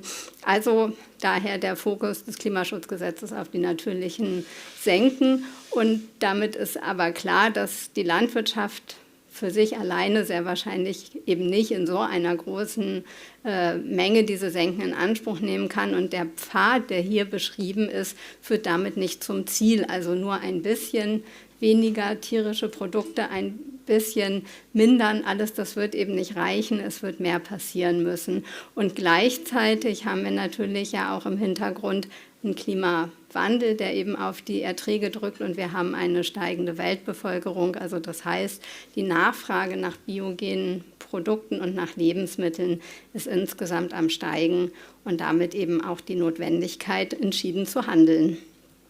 Wenn man sich jetzt ein bisschen genauer anschaut, wie die Treibhausgasemissionen heute gelagert sind, dann kann man das in diesem Ringdiagramm sehen. Ich habe einen inneren und einen äußeren Ring dargelegt. Der äußere Ring zeigt erstmal ganz grob eingeteilt quasi nach Tierhaltung, nach Emissionen aus der pflanzlichen Ernährung und nach Emissionen aus dem Energiepflanzenanbau oder dem Anbau nachwachsender Rohstoffe und deren Vergärung, wo Emissionen ansteigen, entstehen. Und in diese Emissionen sind jetzt nicht nur die aus dem Berichtssektor Landwirtschaft einbezogen, sondern auch noch solche Emissionen, die aus dem Landnutzungssektor stammen, die aus der Bewirtschaftung von Mooren, also eben die Moorzersetzung oder die Torfzersetzung durch trockengelegte Moore, die gehen da auch noch mit rein und Grünlandumbruch, also quasi alles, was eben an Kohlenstoff durch Landnutzungsprozesse freigesetzt wird. Und wenn man das dann eben anschaut, diese beiden Emissionsstränge, die der Landwirtschaft zuzuordnen sind, dann kann man erkennen, dass die Tierhaltung wirklich also absolut dominant ist mit 83% der Emissionen und die pflanzliche Ernährung kommt nicht mal auf 10%, wenngleich ein Teil der pflanzlichen Ernährung eben importiert wird, also diese Produkte sind dann nicht damit enthalten. Und die Energiepflanzen liegen halt etwa bei 8%. Und der innere Ring, der verdeutlicht jetzt ein bisschen, wo genau die Emissionen herkommen. Ich weiß nicht, das habe ich jetzt extra blass gemacht, aber ich kann da ja durchleiten. Diese LULUCF-Emissionen, die sind quasi zwischen 6 Uhr und 9 Uhr, wenn man es jetzt quasi auf der Uhr sehen würde. Der größere Bereich, das sind Emissionen aus entwässerten Grünländern, der Rest ist Ackerland. Und der zweite große Ring, das ist quasi von 12 Uhr bis 3 Uhr, ganz blass zu erkennen, das sind die Methanemissionen aus der Verdauung. Also diese beiden Positionen sind zusammen einfach schon 65% der Gesamtemissionen von der Landwirtschaft. Und wenn man aber genauer hinguckt, dann sieht man, dass die pflanzliche Ernährung und die Energiepflanzen auch nochmal unterteilt sind. Und die jeweils etwas dunkleren Segmente, das sind auch nochmal LULUCF-Emissionen aus der Ackernutzung von Äckern, die auf Moorstandböden Standorten stattfinden. Also wieder quasi Moormineralisation. Also insgesamt eben lässt sich festhalten, die Tierhaltung dominiert und die Emissionen aus dem Energiepflanzenanbau sind für sich genommen auch nochmal in einer ähnlichen Größenordnung wie die von der pflanzlichen Ernährung, die wir in Deutschland produzieren, also ohne die Importe. Wenn man sich dann die Frage stellt, wo können wir denn mindern oder welche Minderungshebel hat die Landwirtschaft zur Verfügung, dann teilen wir das üblicherweise mal in so einen Dreischritt auf. Das eine sind die technischen Minderungen, dann haben wir die Reduktion von Stickstoff und eine Veränderung der Produktion einfach im Sinne von einer Extensivierung oder auch Flächenstilllegung, also sozusagen, wo die Produktion sich dann schon sehr verändert, weil die technischen Möglichkeiten in der Landwirtschaft begrenzt sind. Und in dieser Grafik haben wir das jetzt so ein bisschen ungewöhnlich aufgetragen. Und zwar ist nach rechts quasi die Treibhausgaseinsparung. Also je mehr Treibhausgase wir einsparen, desto mehr müssen wir sozusagen auf diese alle drei Hebel quasi zurückgreifen und kommen nicht nur mit technischen Minderungen voran. Und gleichzeitig hat das Nutzen dieser Emissionshebel eben auch eine Auswirkung auf die Produktion. Ich fange mal ganz einfach an mit den technischen Minderungen. Dazu gehören eben ganz prominent im Klimaschutzprogramm auch die Güllevergärung, aber auch Energieeffizienzmaßnahmen oder die Nutzung erneuerbarer Energien. Wenn ich solche technischen Möglichkeiten nutze, dann haben die eigentlich keine Auswirkung auf die Produktion, die bleibt unverändert. Dann bei der Reduktion von Stickstoff, da habe ich auch eher technische Maßnahmen. Das ist da, wo der Pfeil noch gerade läuft. Das ist dann eben eine optimierte Gülleausbringung, wo ich eben einfach eine bessere also Stickstoffausnutzung habe, weil ich weniger Emissionen in die Luft habe. Wir haben stickstoffreduzierte Fütterung oder eben auch den Anbau von Zwischenfrüchten, wo Stickstoff im Boden mit vor Auswaschung geschützt ist. Und auch das sind also Einspartechniken für Stickstoff, die eben nicht auf die Produktion wirken. Wenn ich dann aber weitere Minderungsmöglichkeiten mit hinzuziehe, dann kommt da die Extensivierung der Produktion. Der Ökolandbau ist da natürlich ganz prominent zu nennen, der ja letztlich auch eine Extensivierung und eine Kreislaufschließung ist, oder eben Leguminosenanbau, wo man auch die Stickstofffixierung dann statt einem Mineraldünger nutzt, also die Betriebsmittelintensität auch verringert hat. Aber das sind dann schon die ersten Methoden, mit denen man dann eben auch eine Produktionsveränderung, eine Verringerung der Produktion mit in Anspruch nimmt. Und dann geht es mit dem letzten Schritt eben weiter, wo man wirklich gezielt eine Veränderung der Produktion einleiten muss, um eine Minderung zu erreichen. Und dazu gehören dann die Wiedervernässung von Moorstandorten, wo mir zum Teil einfach Flächen komplett verloren gehen oder man auf diesen Flächen in Zukunft ganz anders wird wirtschaften müssen. Die nasse Moornutzung ist eben keine Landwirtschaft, bei der letzten Endes Lebensmittel erzeugt werden können, sondern da geht es um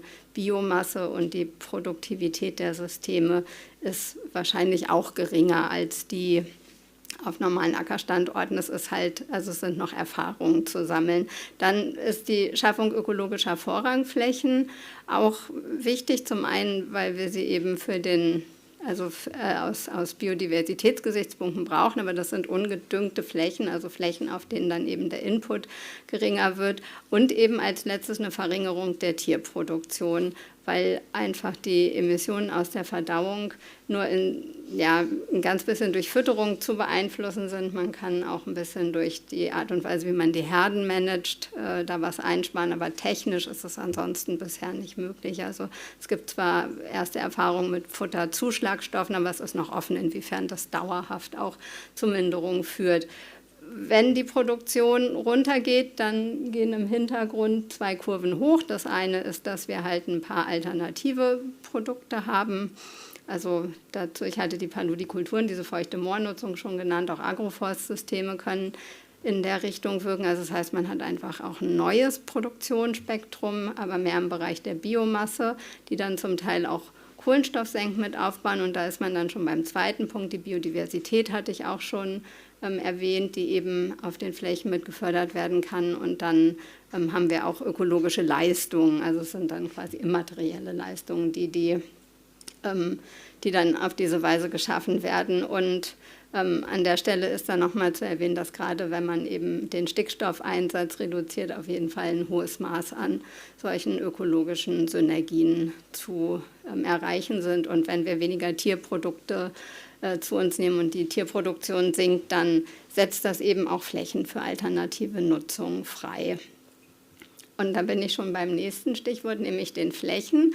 Wenn man sich anschaut, wie ist die Flächennutzung heute und welche Umweltziele haben wir noch, dann spiegelt sich dasselbe Bild, was wir bei den Emissionen haben, jetzt hier auch nochmal bei den Flächen wieder. Also es ist nur ein kleiner Anteil, nämlich 22% sind für die pflanzlichen Nahrungsmittel. Das ist, die Farben sind so trüb, das ist dieser hellere Gelbton. Und wieder dominieren mit 60% tun eben die Futterpflanzen fürs Tierfutter, und der Rest sind dann energetische und stoffliche Nutzung, aber eben auch ökologische Vorrangflächen, die wir heute schon haben. Und es gibt aber weitere Flächenansprüche, ich hatte es schon erwähnt, für die Umsetzung von Umweltzielen. Dazu gehört eben die Ausweitung von Biodiversitätsflächen.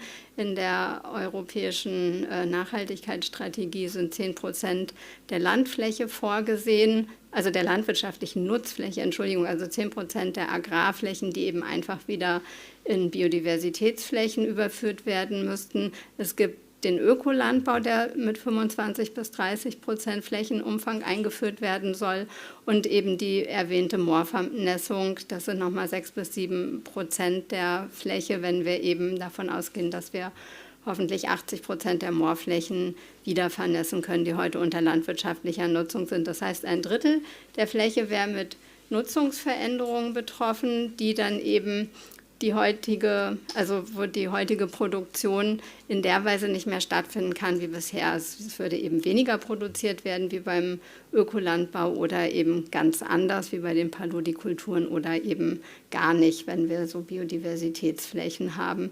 Und auch damit ist dann klar, dass die Produktion und Verwendung der Agrarprodukte, so wie wir das heute kennen, auf der Fläche nicht mehr realisierbar wäre. Letzte Folie, geht noch? Genau. Wenn man dann mit dem Wissen im Hintergrund sich anschaut, wo ist denn regional ein besonders dringender Handlungsbedarf, dann haben wir ein paar Deutschlandkarten gefunden, auf denen ganz links die Stickstoffüberschüsse dargestellt sind, dann die Tierbestände in Großvieheinheiten pro Hektar, die Moorflächen in Anteil organischer Böden in den Landkreisen.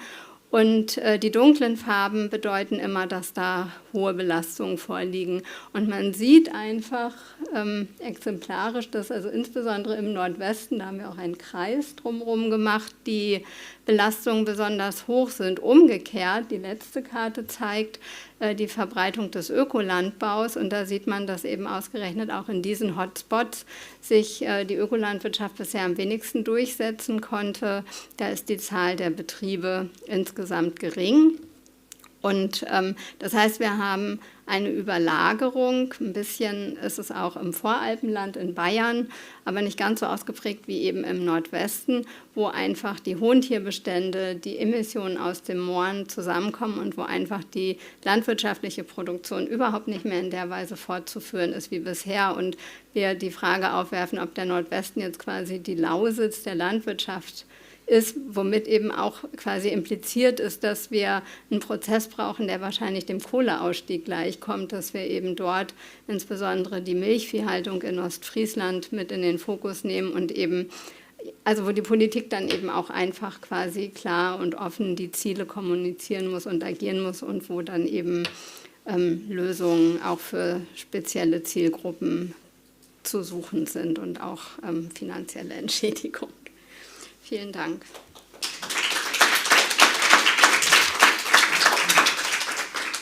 Vielen Dank für den Blick aus der Produktionsseite. Ich werfe jetzt gleich, ändere die Perspektive und genau, LandWENDE hat ja auch die Perspektive Konsum. Und da wurde ja schon mehrfach erwähnt heute, eine große Rolle, dass wir unsere Ernährungsstile ändern in Richtung stärker pflanzenbasiert. Ich will das jetzt auch positiv formulieren, nicht weniger Fleisch, wir müssen verzichten auf Fleisch, sondern mehr Pflanzen, weil wir auch einfach dieses Angebot an leckerer, attraktiver, guten Lebensmitteln, die pflanzenbasiert sind, einfach auch brauchen.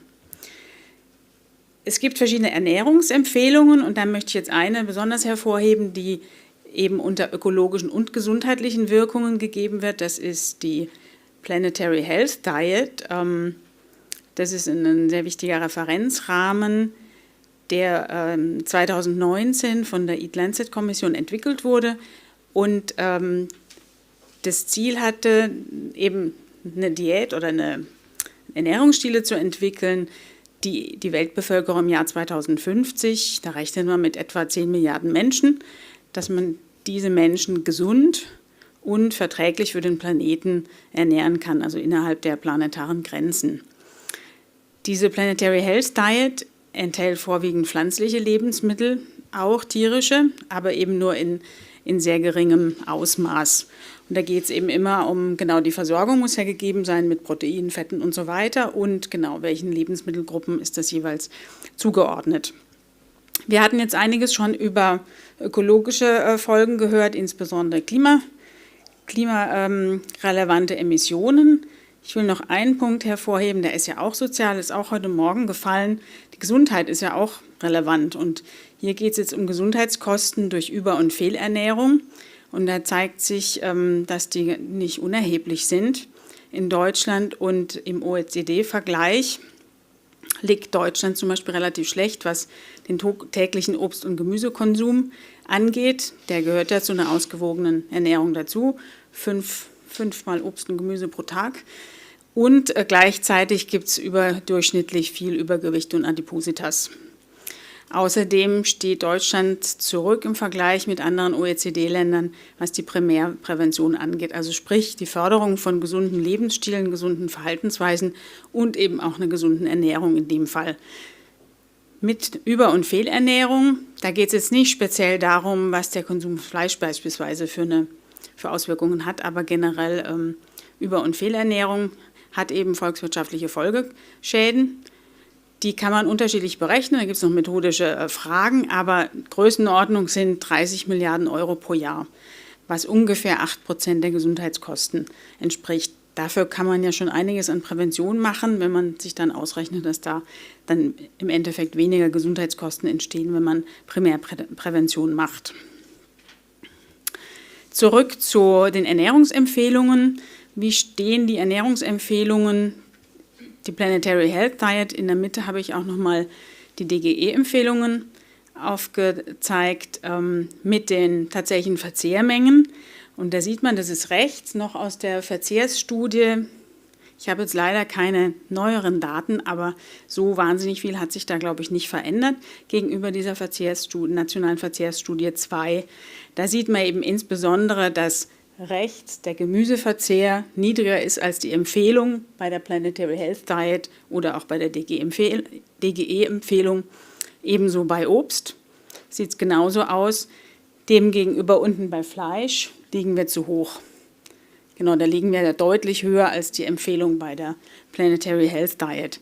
Das heißt, da ist einiges an Ernährungsumstellung möglich.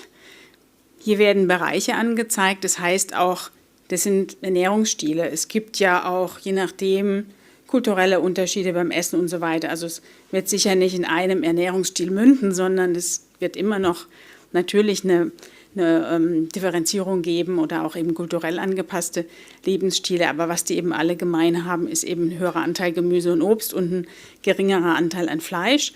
Bei Milchprodukten liegen wir auch zu hoch. Das ist nur weniger in der Diskussion, genau. Deswegen hatte ich das jetzt hier nicht hervorgehoben. Was kann jetzt pflanzenbasierte Ernährungsstile unterstützen? Das bräuchten wir jetzt. Und wir haben uns im Rahmen von einer Studie für das Umweltbundesamt zur Transformation der Ernährungssysteme Einflussfaktoren auf Ernährungsverhalten angeschaut. Also es ist ein eher ungewöhnlicher Blick. Also welche Fähigkeiten braucht es, welche Motivation braucht es, welche Möglichkeiten braucht es, die es unterstützen, dass man stärker pflanzenbasiert sich ernährt. Und die blauen Pfeile zeigen die Einflussfaktoren, die eher stärker hervorzuheben sind. Und da sieht man so der Bereich Fähigkeiten, dazu gehört auch Wissen, was man so klassisch immer gleich bedient, Information und so weiter, spielt gar nicht so eine große Rolle, sondern es ist viel wichtiger, dass es bequem ist, also Convenience, wie kann ich das gut einbinden in meine Routinen, wie passt es zu meinem Zeitregime, kann ich das irgendwie gut in meinen Tagesablauf integrieren, auch welche finanziellen Möglichkeiten habe ich, also was kosten Alternativprodukte, was kostet Obst und Gemüse im Vergleich zu anderen. Gibt es die Produkte überhaupt, also die Verfügbarkeit und die Zugänglichkeit von Produkten, sind in meiner Einkaufsumgebung sozusagen, meinen Supermärkten, meinen Kantinen, gibt es diese Produkte, die mir schmecken, die ich attraktiv finde, die zu meinem Kochverhalten passen.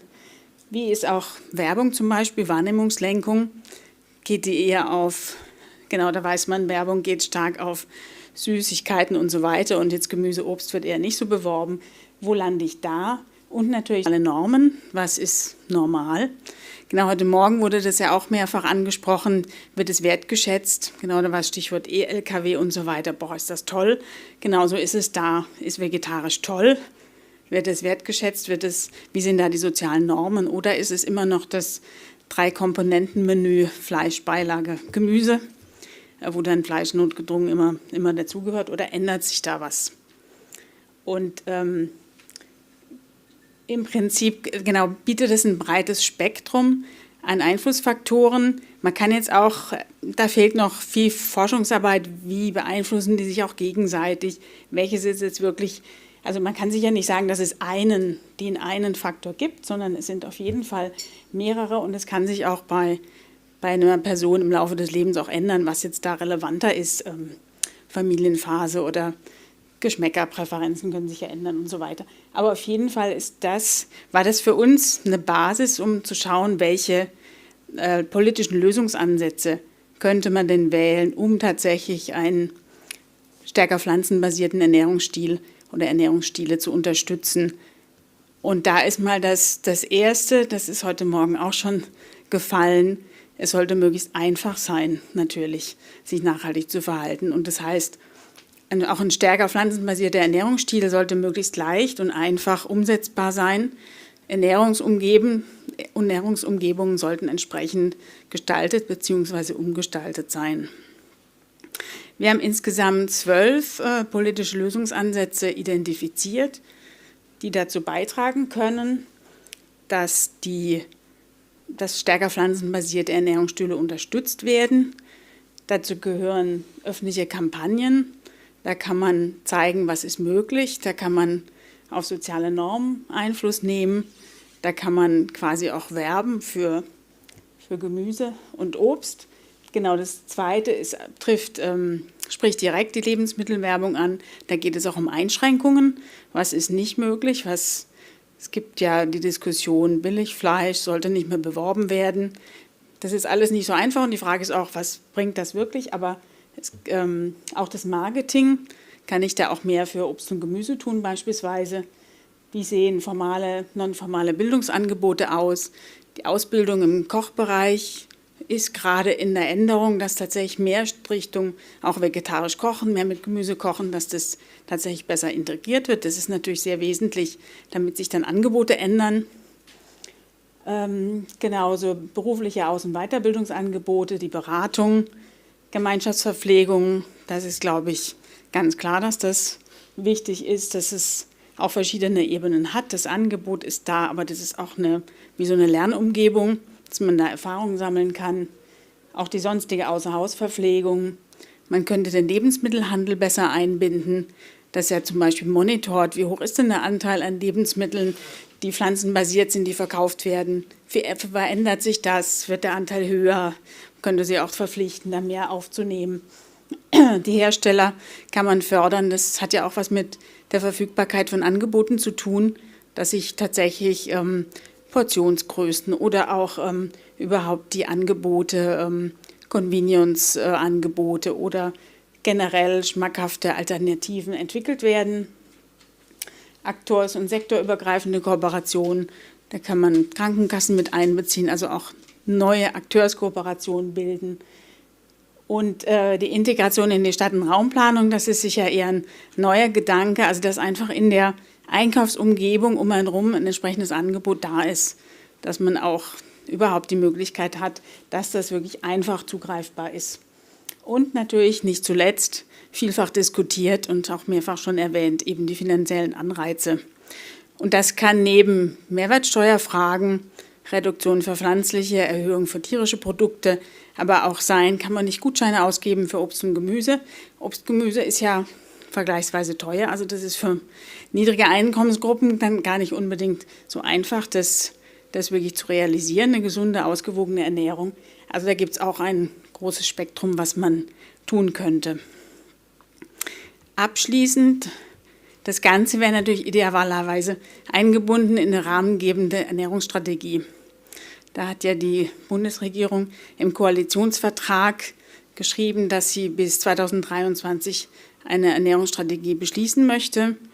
Und damit kann man natürlich noch weitere Aspekte einbinden. Klar ist auch wichtig, Lebensmittelverschwendung zu reduzieren, Adipositas-Prävention und auch eben Synergien erhöhen, Konflikte verringern. Also es wäre sicher sehr, sehr effektiv, wenn man eine Ernährungsstrategie entwickeln würde, die auch den Aspekt stärker pflanzenbasierte Ernährung integriert.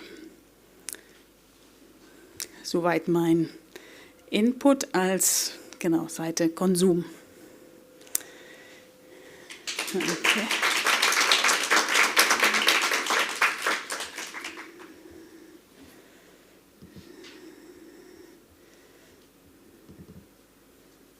So, genau, dann würde ich zu Herrn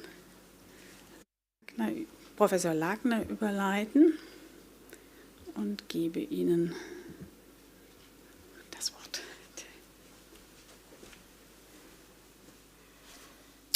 Ja, Vielen Dank. Erstmal vielen Dank für die Organisation dieses spannenden Workshops.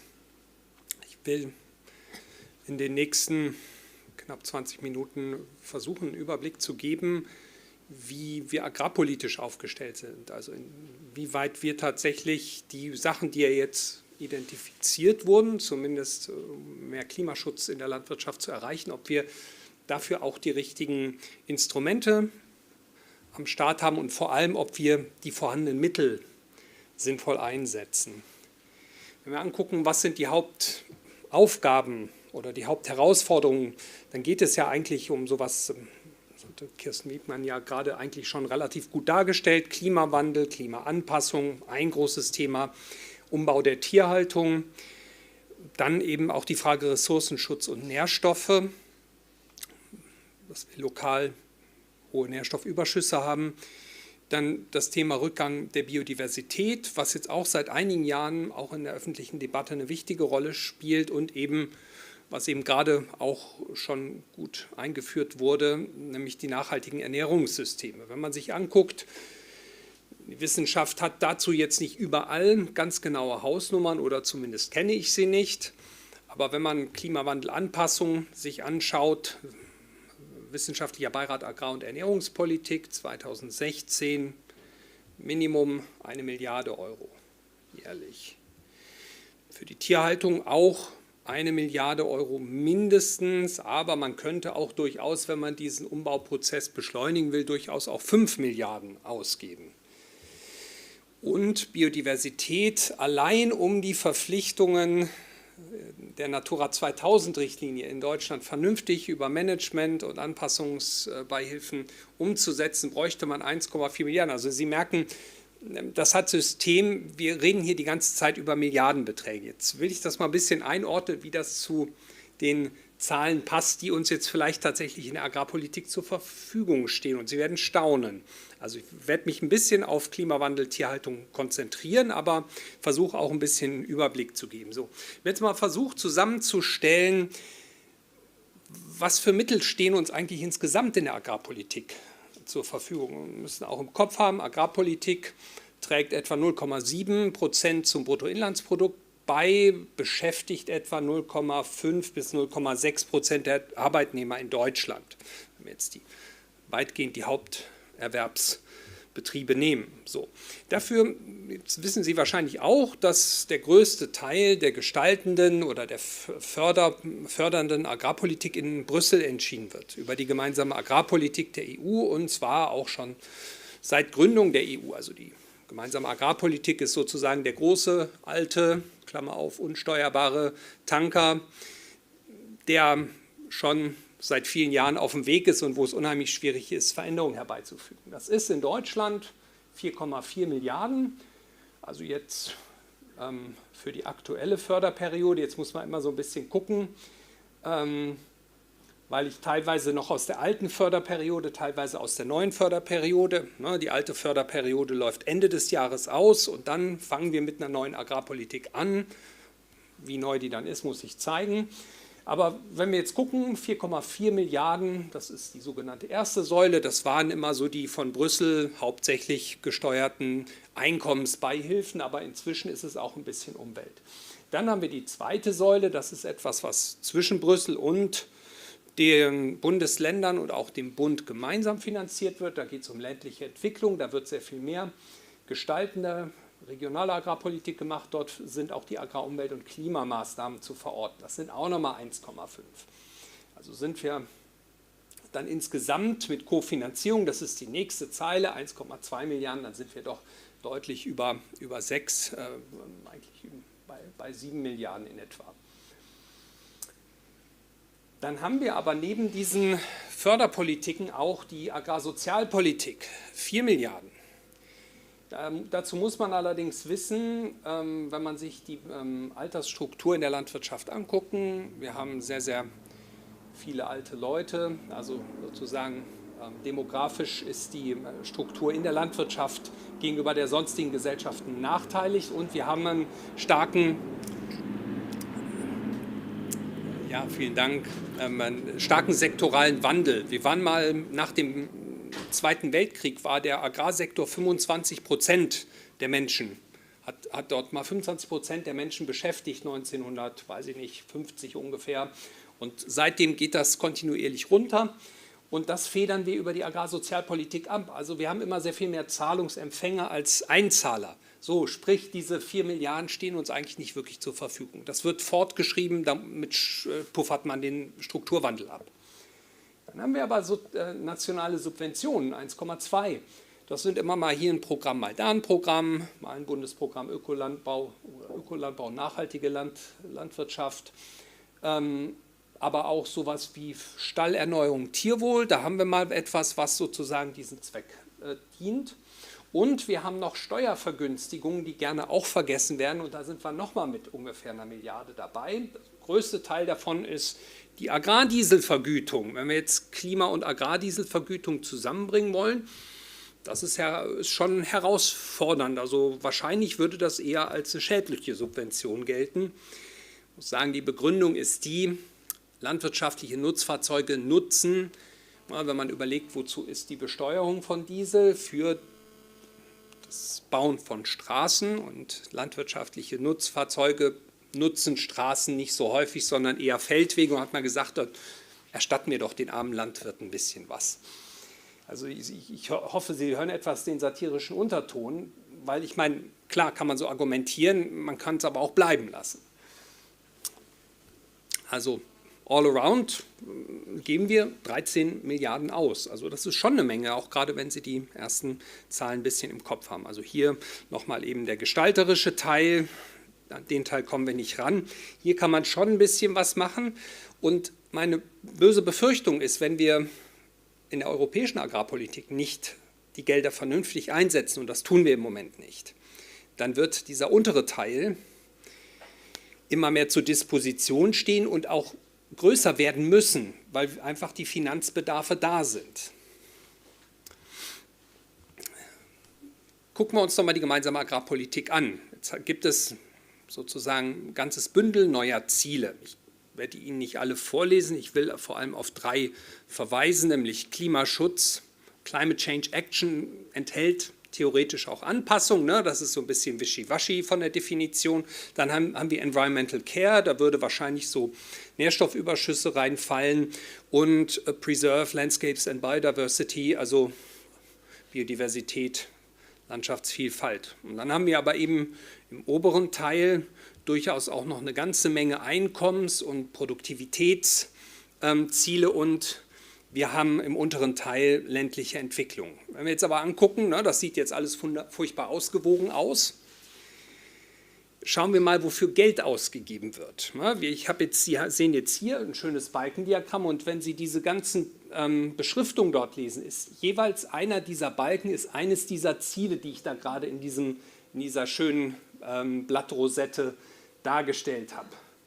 Und zwar 60% Viable Farm Income. Also wir geben eigentlich das meiste Geld für, ja, wie soll ich sagen, Einkommenspolitik aus. Dann haben wir noch etwas, was für Wettbewerbsfähigkeit, Produktivität ausgegeben wird. Da sind wir bei 70%. Und für Umwelt kommen wir noch nicht mal auf 20%. Das heißt also, so schön diese Blattrosette ist, eigentlich ist ein Blatt da ziemlich groß. Und zweites, mit Produktivität und Wettbewerbsfähigkeit, als liberaler Ökonom könnte man ja auf die Idee kommen, dass solche Dinge über den Markt funktionieren, aber naja, gut. Vielleicht noch mal ein bisschen vereinfacht. Wie verwenden wir jetzt die gemeinsame Agrarpolitik? Und das ist vielleicht ein Schaubild, was noch mal verdeutlicht, was wir hier machen. Wir haben hier einen mittleren Bereich. Da haben wir Markt, da haben wir Einkommen, da haben wir Produktivität. Letztendlich für öffentliche Güter steht das nicht wirklich zur Verfügung, sondern das zementiert eigentlich den Status quo, weil von diesen Programmen häufig auch nicht wirklich eine große Lenkungswirkung ausgeht, und das ist der größte Teil. Und dann haben wir hier etwa 10 Milliarden. Damit fördern wir öffentliche Güter, Umwelt, dieses und jenes, was an sich, teilweise funktioniert. Sie sehen das ein bisschen effektiver dunkelblau, ein bisschen weniger effektiv hellblau. Und gleichzeitig subventionieren wir hier gegen sozusagen produktintensivierende Maßnahmen, sprich intensive Bullenhaltung in Osteuropa, wird mit gekoppelten Zahlungen gefördert. Und wenn Bulgarien macht, dann guckt die rumänische Regierung ganz genau hin, was machen die Bulgaren? Das machen wir jetzt auch, weil sonst sind unsere Landwirte im Nachteil. Und das ist einfach das Problem. Wir haben mit diesen gekoppelten Zahlungen 2013 etwas auch aus der ordnungspolitischen Giftkiste eingeführt, wogegen wir dann mit unseren Agrarumweltmaßnahmen tapfer ansubventionieren. Aber so richtig sinnvoll ist das nicht.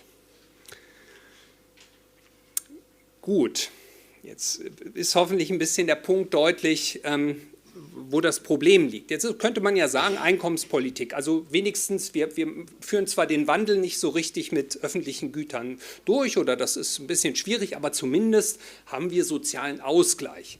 Gucken wir uns mal den sozialen Ausgleich an. Im Grunde genommen, ich meine, wie soll ich sagen, die Taz ist immer ein bisschen saftig mit ihren Überschriften, aber das bringt eigentlich die Kritik an den Direktzahlungen, Direktzahlung ist das Hauptinstrument der GAP, auf den Punkt. Nämlich es ist eine entkoppelte Zahlung, die aber an die Fläche gebunden ist. Das heißt, jeder Betrieb muss nachweisen, wie viel Hektar er bewirtschaftet und dann gibt es proportional dazu, ja, zuerst hieß es Direktzahlung, in der letzten Förderperiode waren es Basisprämie, jetzt heißt es Einkommensstützung für die Nachhaltigkeit, wenn ich es richtig im Kopf habe. Ich muss mich jetzt sehr konzentrieren, um das fehlerfrei rüberzubringen. Letztendlich es sind Direktzahlungen. So. Und das Problem ist, die sind sehr ungleich verteilt, weil wir sehr große und sehr kleine Betriebe haben. Das ist noch ein bisschen heftiger in Osteuropa, weil es dort noch größere Betriebe teilweise gibt. Das muss per se nicht ein Problem sein. Also ich will erstmal hier zeigen, so sieht das in Deutschland aus. Man kann das messen mit dem Gini-Koeffizient, indem man sozusagen hier diese Fläche zwischen dieser Gleichverteilung, also indem man diese Fläche durch die Gesamtfläche hier teilt und dann bekommt man den Gini-Koeffizient 0,66. Das kann man eigentlich nur einordnen, wenn man es in anderen Mitgliedstaaten sieht. In Osteuropa ist der sehr viel ungleicher, also höher. In anderen westeuropäischen Staaten eigentlich so auf dem Niveau von Deutschland, verändert sich aber auch nicht groß. So, das heißt also, 80% der Zahlungsempfänger bekommen 30% der Subventionen, also die kleinen Betriebe, oder 95%, 61%. Also man sieht, es gibt ein paar wenige Betriebe, die sehr großen Anteil an den Direktzahlungen bekommt. Problem ist auch, jetzt könnte man sagen, ja, die großen Betriebe, die werden dadurch reich. Das stimmt aber nicht, weil die das wiederum über die Pacht an die Verpächter weitergeben. Sprich, eigentlich ist die Direktzahlung eine Förderung von Landeigentümern. Muss man hier auch an der Stelle sagen, wenn wir jetzt hier schon eine Einkommenspolitik machen und vielleicht für disruptive Veränderungen oder Transformationen ausgleichen wollen, dann müsste man doch eigentlich sagen, ja, jetzt versuchen wir das sozusagen sozial ausgewogen zu zahlen. Aber was man hier an diesem Schaubild sieht, ist, so richtig sozial ist es nicht, sondern das ist für diejenigen sozial, die Landeigentum haben. Und es ist selbst innerhalb des Berufsstandes ist diese Ungleichverteilung problematisch. Jetzt kann man auch wieder sagen, das ist kontext- und zielabhängig. Das heißt also, zunächst mal wurde das ja eingeführt, um verschiedene Reformen zu finanzieren. 1992 die erste große Abkehr von administrierten Agrarpreisen. Und dann hat man gesagt, wenn wir diese administrierten Agrarpreise senken, dann geben wir euch einen Ausgleich, nämlich Direktzahlung. Und das hat man einige Reformen lang gemacht. Das heißt also, am Anfang war diese Politik sozusagen Schmiermittel für die Reform. Und das ist an sich ja vielleicht gar nicht so schlecht. Wenn ich über das Greening zum Beispiel ungleich verteilte Kompensation für Umweltleistungen zahle, dann kann man auch sagen, wer viel Greening produziert, bekommt viel. Auch da ist es unproblematisch.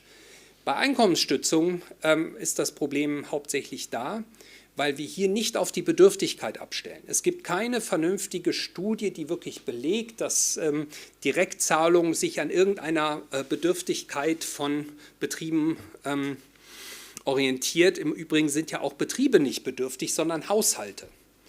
In der EU Agrarpolitik müssten wir uns eigentlich auf Haushalte konzentrieren und dann würde uns vielleicht auch auffallen, dass zunehmend bei der jüngeren Generation es so ist, dass der Partnerin oder die Partner einen anderen Beruf hat. So. Auch dem wird überhaupt nicht Rechnung getragen und dann sagt man immer, die Betriebe sind so und so abhängig, aber auf die Betriebe kommt es überhaupt nicht an, es kommt auf die Haushalte an. So.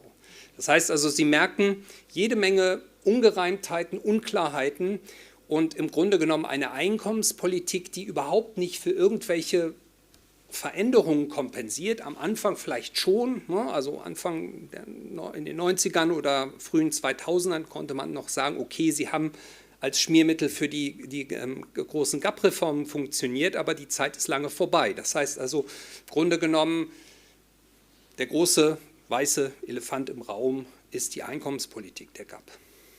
Gucken wir mal, was wir so im Umweltbereich erreichen und ich gehe da jetzt nur schnell drüber.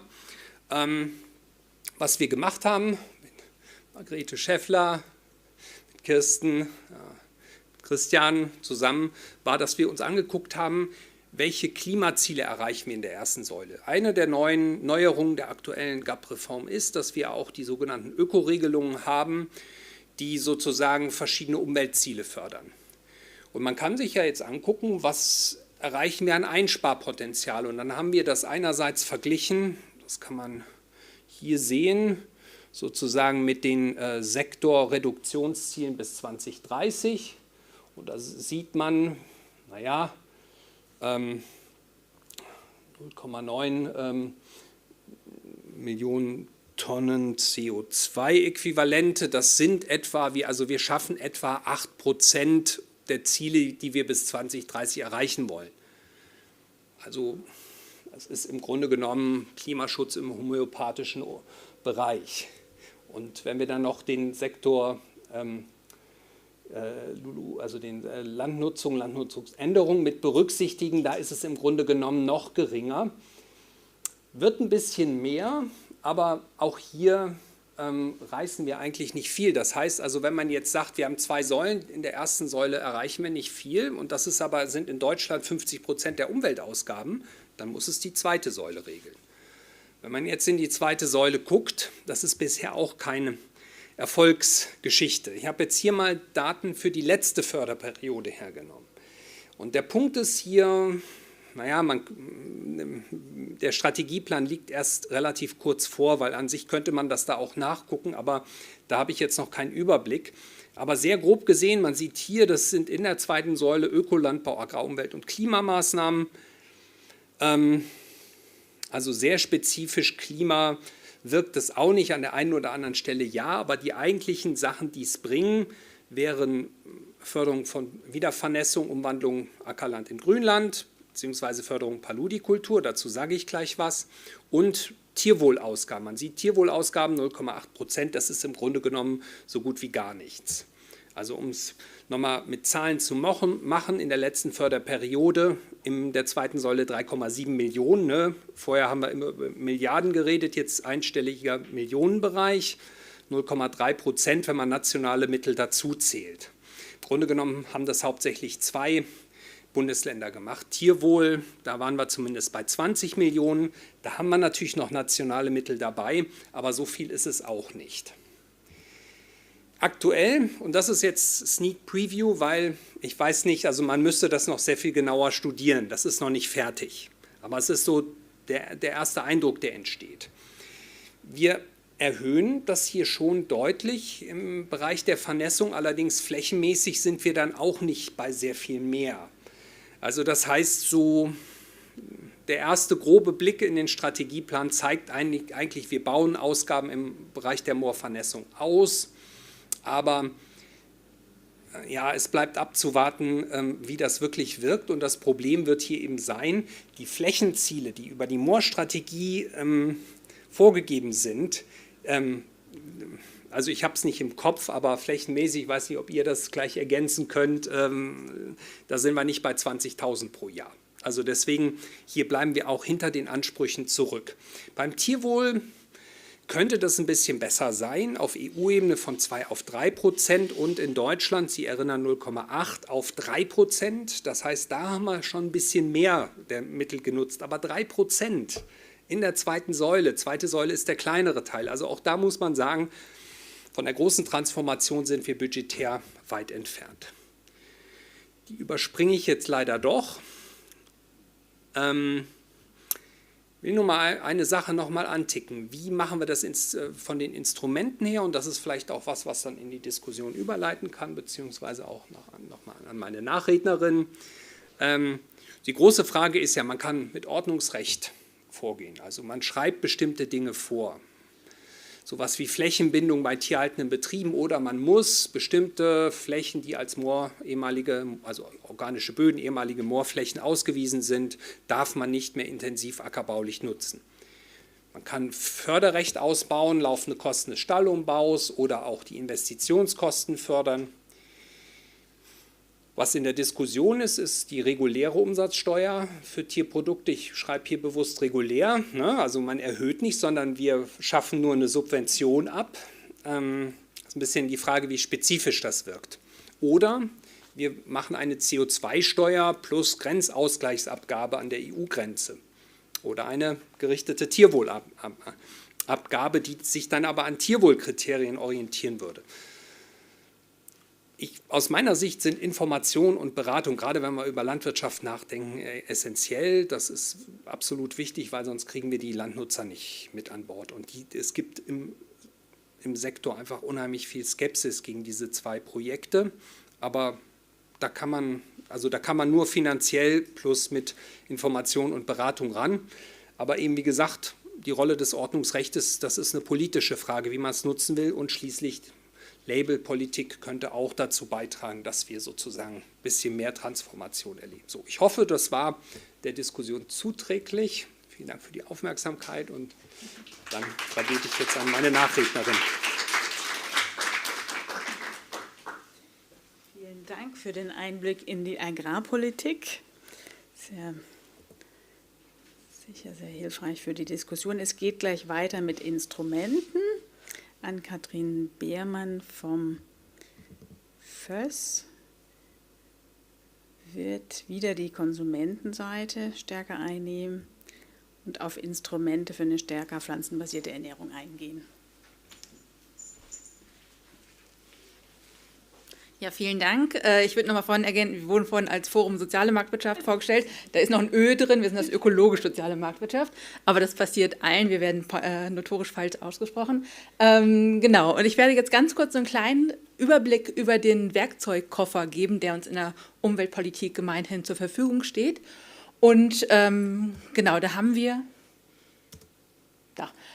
5 Instrumentengruppen, die wir nutzen können. Und ich habe die hier ein bisschen hierarchisch aufgelistet.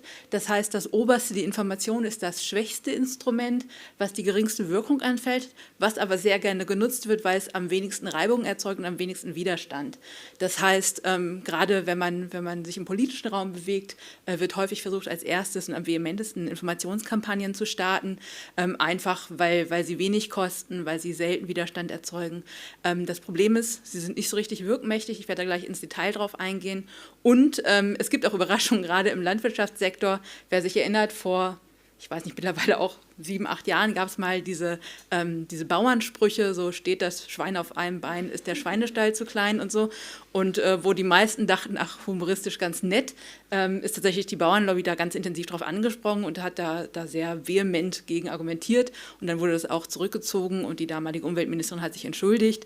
Und das heißt, es gibt Beispiele, dass Information nicht immer auf Zustimmung stößt, aber im Vergleich zu allen anderen Instrumenten ist es vergleichsweise leicht umzusetzen. Dann kommt die freiwillige Selbstverpflichtung, die hat einen etwas größeren Wirkmechanismus, aber wir sehen immer wieder, dass sie halt natürlich auch manchmal ein zahnloser Tiger sein kann, weil es keine Umsetzung Verpflichtung gibt.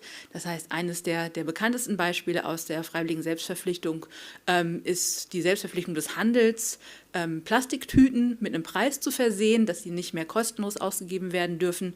Und wenn man das dann mit Irland vergleicht, wo es eine staatliche Regulierung gab, also eine Art Tütensteuer, kann man dann im Vergleich sehen, dass es in Deutschland immer noch viel mehr Tüten ausgegeben werden und dass sie zum Beispiel auch von anderer Qualität sind. Dann haben wir das Problem, dass sie ja eigentlich quasi eine Werbefläche sind. Das heißt, der Kunde geht danach schön mit seiner Penny-Tüte durch die Stadt und macht noch ein bisschen Werbung. Und wenn man das staatlich regulieren könnte, könnte man solche Dinge zum Beispiel verhindern. Und es würde staatliche Einnahmen generieren, die danach zum Beispiel für die Beseitigung von Müll genutzt werden könnten. Und das ist jetzt grün markiert, weil das unser fürs Steckenpferd ist. In der Mitte sind immer die ökonomischen Instrumente, das sind Steuern, Subventionen und Abgaben. Wir haben uns da zum einen darauf fokussiert, Steuern und Abgaben zu entwickeln, die dafür sorgen sollen, dass nachhaltiger konsumiert und produziert wird.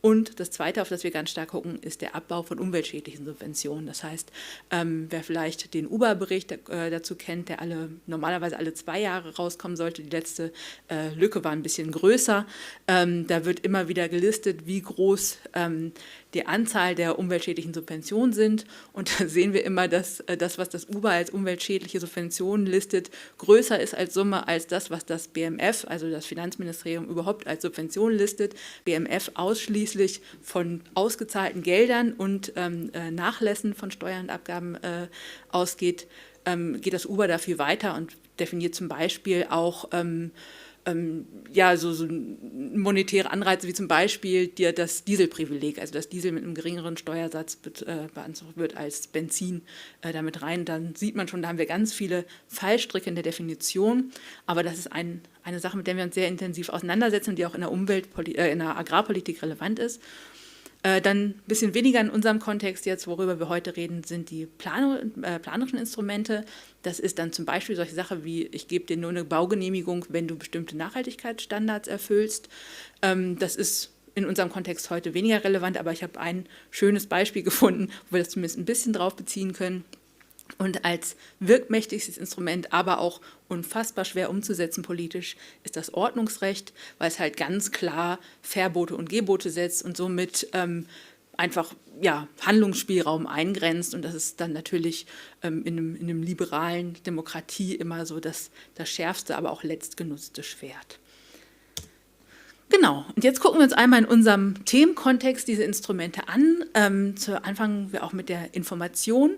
Und wie gesagt, ich zweifle immer den Wert dieses Instruments an. Herr Lackner hat eben gerade ein gutes Beispiel gebracht, wo es vielleicht funktionieren könnte, nämlich wenn es um die Information von Landwirten geht, wie sie nachhaltiger agieren können oder auch wirtschaften können. Aber bei uns als Endverbrauchern ist das immer ein sehr, sehr, sehr schwaches Instrument, weil, wie wir vorhin schon mal gehört haben, solche Sachen wie Gewohnheit, Convenience, Esskultur viel stärker beeinflussen, wie wir uns ernähren, als den Informationsgehalt, den wir haben. Also gerade bei solchen Dingen wie Zucker, wo es das also tatsächlich auch einfach eine Suchtsubstanz ist, kann man uns noch so häufig erzählen, wie ungesund Zucker ist. Ganz viele von uns werden trotzdem zu Schokolade und Süßigkeiten greifen oder Zucker in den Kaffee rühren oder ähnliches. Das heißt, hier haben wir eine begrenzte Wirkmacht.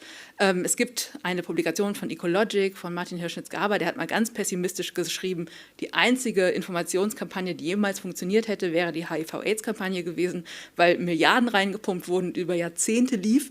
Und deswegen hätte sich das so bei uns verinnerlicht, und die Lösungsmittel waren relativ simpel, also benutzt keine gebrauchten Spritzen, wenn ihr Drogen konsumiert, und benutzt Kondome, ist jetzt machbar für die meisten Personen, während halt andere Dinge schwieriger umzusetzen an Informationen. Und da sehen wir halt immer wieder diesen Gap zwischen Wissen und Handeln. Und ich habe aber, glaube ich, um ein bisschen optimistischer zu sein als Martin, ein Beispiel rausgesucht, wo Information, glaube ich, einen Effekt haben kann. Und das ist die Ernährungsbildung im Kindesalter. Das heißt, wie wir uns ernähren, wird sehr, sehr früh in uns einprogrammiert. Viele gehen davon aus in den ersten 1000 Tagen, das heißt wirklich in der frühkindlichen Phase. Ich glaube aber auch im Kita-Alter oder im Grundschulalter kann auch ganz viel durch Erleben und Erfahren noch mitgeprägt werden. Das heißt, wird mir frisches Obst und Gemüse angeboten, lerne ich die Geschmäcker kennen, wird mir Kochen beigebracht, und solche Dinge führen dazu, dass wir unser Leben lang, wenn es richtig gemacht würde, uns besser und ausgewogener ernähren.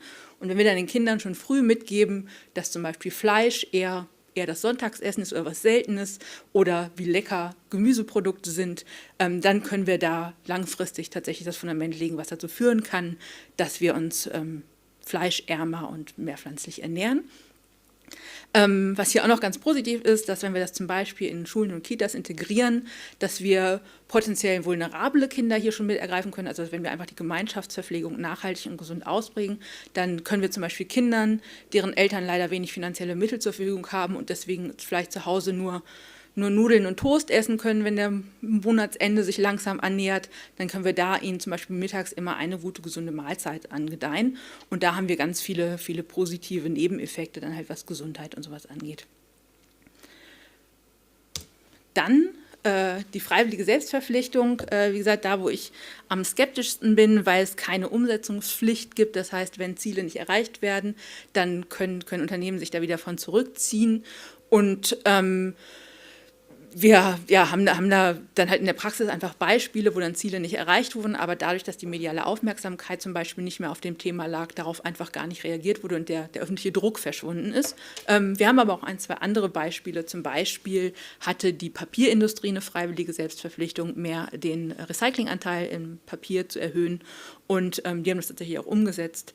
Und das heißt, es ist nicht nur negativ, aber genau, die Pessimisten sagen halt, dass das eine Instrumentengruppe ist, die dafür sorgen soll, strikte politische Maßnahmen zu verhindern. Das heißt, wenn Industriezweige das Gefühl haben, okay, es wird langsam echt bedrohlich, die Politik wird auf das Problem Aufmerksamkeit und bedrängt uns quasi und könnte Ordnungsrecht zum Beispiel sich einsetzen, dann versprechen wir erstmal eine freiwillige Selbstverpflichtung und versuchen damit strikte Maßnahmen zu umgehen. Das ist wieder eine etwas pessimistische Position. Die Optimisten würden sagen, dass es auch eine Möglichkeit ist, Dinge, die politisch noch nicht angegriffen werden, schon mal proaktiv anzugehen. Also wenn dann großer wirtschaftlicher Akteur ist, der vielleicht nachhaltiger produzieren möchte, wenn der schon mal seine ganze Konkurrenz mit ins Boot holt und sagt, komm, wir verpflichten uns jetzt hier zum Beispiel den Recyclinganteil von Papier zu erhöhen, dann kann der quasi so ein bisschen dafür sorgen, dass er nicht der eine Dumme auf dem Markt ist, der quasi Mehrkosten in Anspruch nimmt, sondern der ganze Sektor sich wandelt. Als Beispiel für eine freiwillige Selbstverpflichtung in unserem Kontext wäre zum Beispiel, wenn Kantinenbetreiber sich darauf einigen, so eine Art Veggie-Day oder Veggie-Woche oder ähnliches einzuführen, um halt da auch diesen Lerneffekt quasi mitzunehmen. Sehr, sehr viele Menschen und eine steigende Anzahl an Menschen isst zum Beispiel mittags in Betriebskantinen, eine steigende Anzahl von Kindern isst mittags in Kita- und Schulverpflegung, dadurch, dass immer mehr Eltern berufstätig sind und deswegen immer mehr Kinder die Ganztagsbetreuung in Anspruch nehmen.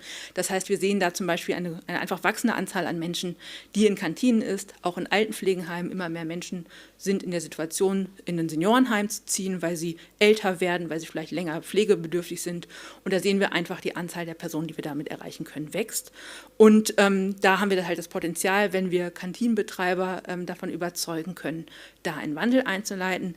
Der Haken ist so ein bisschen, die Personen da mitzunehmen. Es ist relativ leicht, eine vegan-vegetarische Küche in einem Studentenwerk, also in der Mensa anzubieten, weil wir da ein anderes Klientel haben, während halt zum Beispiel im Seniorenheim, wenn man da einfach von jetzt auf gleich das Wiener Würstchen aus der Erbsensuppe lässt, dann ist das so eine kleine Revolution in manchen Altenheimen. Und da haben wir jetzt zum Beispiel auch gerade ein vom Uber gefördertes Projekt, wo wir halt schauen, wie kann man da jetzt den Wandel einleiten. Und da hatten wir neulich einen ganz spannenden Workshop auch mit einer Köchin aus dem Altenheim, die halt einfach berichtet hat, wie sie langsam Fleisch substituieren und dann die Senioren da mitnehmen, weil man denen halt nicht mit einer asiatischen Tofu-Pfanne kommen kann. Aber genau, wenn man langsam erklärt, warum nur noch ein halbes Würstchen und dafür mehr Grünkern oder sowas, dann gibt es da auch Potenziale. Genau, und da gibt es Initiativen, also wir haben ja zum Beispiel bei dem Caterer Dussmann, der auch unter Umständen 1, 2 Ministerien bekocht, dass die angefangen haben, Label zu setzen, wie viel Emissionen erzeugt mein Essen oder den wahren Preis anzugeben und solche Dinge. Und da gibt es bereits halt Initiativen, die auf freiwilliger Basis erfolgen. Genau, dann kommen wir zu meinem Herzensthema quasi, Essen teuer machen. Nein, das ist natürlich nicht ganz so schlimm. Es geht natürlich eigentlich darum, wahre Preise zu erzeugen. Das heißt, ich möchte, dass Lebensmittel den Preis generieren, den sie auch tatsächlich für uns als Gesellschaft erzeugen. Da gehören ganz viele Komponenten zu. Also zum einen wünsche ich mir, dass ErzeugerInnen faires Gehalt für ihre Arbeit bekommen. Das heißt, zum einen arbeite ich zum Thema faire Preise und wie können wir diese erreichen, weil ganz viele Landwirte von den Subventionen gerade abhängig sind. Die zweite Komponente sind natürlich auch solche sozialen Preise, wie zum Beispiel, wie wird der Arbeiter in einem Schlachthof entgeltet und sind das faire Arbeitsbedingungen? Und dann kommen wir halt diese ganze Umwelt- und Klimaperspektive, das heißt, welche Externalitäten, also welche Klimafolgen oder Umweltfolgen werden gerade nicht in diesem Preis abgedeckt, sondern werden auf die Gesamtgesellschaft abgewälzt. Und das sind erschreckend viele. Und da sehen wir halt eine steigende Diskurs, wie man das einpreisen kann, beziehungsweise wie man Anreize setzen kann, dass sich KonsumentInnen für das nachhaltige Produkt entscheiden. Und nicht mein Lieblingsinstrument, aber weil es politisch im Diskurs mit Abstand am höchsten geführt wird, habe ich hier die Mehrwertsteuer mitgebracht. Das heißt, wir reden seit einigen Jahren darüber, womit ich auch schuld bin, weil ich selber eine Studie dazu geschrieben habe im Auftrag von Greenpeace, über die Angleichung der Mehrwertsteuer auf tierische Produkte. Und was mir immer ganz wichtig ist, daran zu betonen, prinzipiell finde ich das wichtig, aber wir müssen ehrlich mit uns sein, dass das kein klassisches umweltpolitisches Instrument ist. Das kann man zum Beispiel gut als gesundheitspolitisches Instrument framen. Also wenn wir schauen, wir haben vorhin gesehen, im Vergleich zur Planetary Health Diet essen wir viel zu viel tierische Produkte und da zu sagen, die teurer zu machen, um da Anreize zu setzen, sich für Gemüse oder Obst zu entscheiden, ist sehr, sehr sinnvoll. Aber wir müssen ehrlich sein, die Produktion und der Konsum haben sich schon vor Jahren entkoppelt. Das heißt, wir Konsumenten essen seit vielen Jahren stetig abnehmend Fleisch, während die Produktion im selben Zeitraum in die Decke gegangen ist, weil wir eine Exportstrategie in der Landwirtschaft gefahren haben. Das heißt, wir haben über Jahre gehofft, dass wenn wir hier genug produzieren, dann gibt es Märkte in China, es gibt sich entwickelnde Staaten in Afrika, in Lateinamerika, die uns unser Fleisch, unsere Milch abnehmen werden. Und jetzt gerade sehen die Landwirte, es ist leider in vielen Teilen gar nicht aufgegangen. Wir haben die afrikanische Schweinepest im Land, wir haben das Russland-Embargo seit einigen Jahren, die werden ihre Ware nicht wirklich zu guten Preisen los und müssen die jetzt halt sehr günstig verkaufen. Und das heißt, da ist ein Potenzial drin, dass sich vielleicht Produktion und Ernährung wieder angleichen, aber ausschließlich auf die Mehrwertsteuer zu setzen und zu sagen, okay, wir erhöhen die Mehrwertsteuer für Fleisch, für Milch, wird zwar den Effekt haben, dass wahrscheinlich Menschen weniger davon essen, aber wenn wir nicht zeitgleich auf der anderen Seite mit an den Schrauben drehen, dann wird es leider keine positiven Umwelt- und Klimaeffekte haben. Was ich aber ganz wichtig finde zu betonen ist, es wäre endlich eine Abschaffung einer umweltschädlichen Subvention. Das heißt, der Staat finanziert gerade indirekt über diese indirekte Subvention den Konsum von Fleisch- und Milchwaren mit 5,4 Milliarden Euro im Jahr. Und wenn wir gerade gesehen haben, was bräuchten wir, um die Tierwohlmaßnahmen zum Beispiel zu finanzieren, das wäre damit drin. Oder ich arbeite auch ganz viel zu sozialpolitischen Fragestellungen. Mit dem Geld könnten wir den Transferleistungssatz, also das sogenannte Hartz IV, für Lebensmittel endlich auf einen Limit bringen, mit dem sich Menschen tatsächlich ernähren könnten. Wir könnten kostenlose Schulverpflegung durchbringen. Wir könnten Senioren ein Angebot schaffen, dass sie nicht nur Essen auf Rädern nach Hause geliefert kriegen, sondern dass sie sich vielleicht auch in Betriebskantinen und Mensen treffen können und essen können, um das Problem der Altersisolation und Einsamkeit anzugehen. Das heißt, da ist eigentlich ganz viele Mittel drin, die wir damit generieren könnten, um sie besser einzusetzen, als das aktuell der Fall ist. Ein zweites kleines Problem bei Wertsteuern ist, dass sie sich anhand des Wertes, des Nettowertes eines Produktes orientieren. Das heißt, momentan haben wir, ich weiß nicht, eine konventionelle Wurst für 1 Euro und eine Biowurst 2 Euro. Und wenn sie beide um einen gewissen Prozentsatz teuer werden, dann kostet die konventionelle Wurst danach 1,11 Euro und die Bio 2,22 Euro. Das heißt, der Preisgap zwischen Bio und konventionell wird nochmal steigen. Und das heißt, jemand, der knapp bei Kasse ist und immer genau überlegen muss, welchen Luxus gönnt er sich, der wird sich dann wahrscheinlich noch viel seltener für das Bioprodukt entscheiden, im Vergleich als jetzt vielleicht, wo die Differenz niedriger ist. Das heißt, ich bin ein Fan von dem fettgedruckten ganz unten, nämlich von sogenannten Produktsteuern. Das heißt, dass wir das nicht am Wert, am vermeintlichen Wert eines Produkts messen, sondern dass wir einfach pauschal sagen, dieses Stück Fleisch emittiert so und so viel Gramm CO2 in der Produktion und wir wissen, die Klimafolgekosten von einer Tonne CO2 sind 195 Euro nach Obermethodenkonvention und dann verrechnen wir es und packen zum Beispiel einen CO2-Preis drauf. Dann wird tatsächlich ein externer Kostenfaktor, der momentan im Preis nicht abgebildet ist, inkludiert und dann sieht man schon an einer Stelle zumindest ein bisschen den Warenpreis des Produktes. Das Problem ist, wir müssten das hypothetisch auch noch mit Biodiversität und mit Ressourcenverbrauch und mit Gesundheit machen. Das heißt, dann kommen wir irgendwann in einen Bereich, wo tatsächlich das unerschwinglich wird. Und da ist es jetzt halt die große Aufgabe, finde ich, von Wissenschaft und Politikberatung und Politik, die Instrumente zu finden, die gute Anreize schaffen, sich gesund und ausgewogen zu ernähren, ohne Menschen quasi in ihrem Konsummöglichkeit völlig zu erdrosseln, weil wir halt leider mehrere Milliarden Menschen in Deutschland haben, die ernährungsarm sind, das heißt, die sich nicht ganz frei auswählen können, wann sie was konsumieren, einfach weil sie zum Beispiel im Hartz-IV-Satz nur 5 € am Tag für Lebensmittel zur Verfügung haben. Jemand, der den Mindestlohn bekommt, hat bei Vollzeittätigkeit auch nicht viel mehr am Tag für Lebensmittel. Und da jetzt halt die steuerlichen Instrumente zu finden, die lenken, aber nicht erdrosseln, ist die große Aufgabe der Politikberatung. Ich gucke auf meine Stoppuhr. Ich rede noch viel schneller. Dann haben wir das Planungsrecht. Ich habe ja vorhin erwähnt, das ist weniger relevant als die anderen, aber wir haben ja gerade in Berlin auch den Diskurs mit unseren Prinzengärten oder den Gärten auf dem Tempelhofer Feld des Urban Farmings. Das heißt, die Frage, wie können wir auch im urbanen Raum Lebensmittel produzieren, dass wir zum einen so eine gewisse Greifbarkeit dafür bekommen, wie Lebensmittel entstehen und das auch miterleben und sehen und zum anderen einfach Abhängigkeiten zu minimieren und halt auch diesen Raum zu nutzen. Da gibt es zum Beispiel die Möglichkeit der Dachgärten oder halt der Gemeinschaftsgärten. Und das kann man durch Planungsrecht anregen, einfach indem man zum Beispiel als Kommune Raum zur Verfügung stellt, den so zu nutzen oder indem man auch bei Neubauten einfach verpflichtet. Aufs Dach muss entweder eine Solaranlage oder ein Gewächshaus oder ähnliches, wenn es ein Flachdach ist. Und da gibt es planungsrechtliche Möglichkeiten, zum Beispiel bei der Genehmigung von Baugenehmigungen. Ein zweiter Bereich, ein Beispiel, was ich für Planungsrecht immer habe, was ich vor ein paar Jahren in Schöneberg gesehen habe, was bei mir um die Ecke ist, dass der Bezirk in einer Straße, in der es schon unfassbar viele nicht immer gute Dönerbuden gibt, haben sie verboten, dass in ein leerstehendes Geschäft eine neue Dönerbude einziehen darf. Das heißt, sie haben gesagt, man kriegt hier nur seine Gastrolizenz, wenn man irgendwas anderes anbietet oder irgendein anderes Gewerbe. Das heißt, sie haben gesagt, wir haben jetzt nicht Dönerbude 69, sondern bitte vielleicht mal die Suppenbar oder den Pellkartoffelladen oder keine Ahnung. Und das ist halt auch eine Form, wo gerade auch Kommunen einen Hebel haben, weil Kommunen häufig nicht so richtig, also deren Werkzeugkasten ist deutlich kleiner als der Werkzeugkasten der Länder oder des Bundes. Und das heißt, bei solchen Dingen können die häufig sehr gut beeinflussen, wie auch sich Städte gestalten, wie sich Räume gestalten.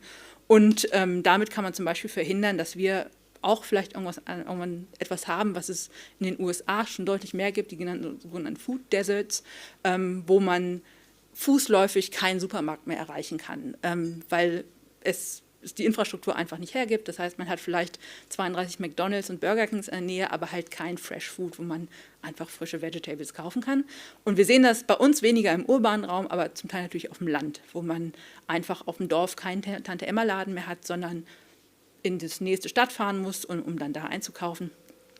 Der Unterschied ist, dass man halt auf dem Dorf immer noch keinen McDonald's hat. Das heißt, man muss so oder so in die Stadt. Nur die Frage ist natürlich, was steht einem dann da zur Verfügung?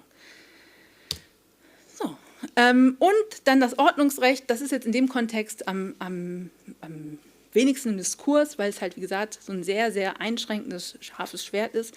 Aber wir hatten vor ein paar Jahren, ich glaube, es war 2012 beim Bundestagswahlkampf, diesen sogenannten Veggie Days Skandal, oder nee, 2014 wahrscheinlich, weil 2012 war kein Bundestagswahlkampf. Das heißt, genau, und dann gab es halt diesen Diskurs, der wurde medial völlig verzerrt. Es hatte nichts mehr mit dem Vorschlag aus dem Wahlprogramm der Grünen zu tun, was sich dann in den Zeitungen abspielte, aber es gab natürlich den Diskurs, ob man die öffentlichen Kantinen dazu verpflichtet, einmal in der Woche keine Fleischwaren anzubieten, sondern ein vegan-vegetarisches Angebot, einmal um ganz simpel einfach Treibhausgasemissionen zum Beispiel einzusparen, indem man halt einen Tag weniger Fleisch verkauft, aber auch diesen vorher schon mal erwähnten Lerneffekt, einfach damit Menschen vielleicht etwas kennenlernen, was sie vorher zu Hause noch nie gekocht haben, das mit nach Hause nehmen und dann auch da gesünder, innovativer, besser kochen.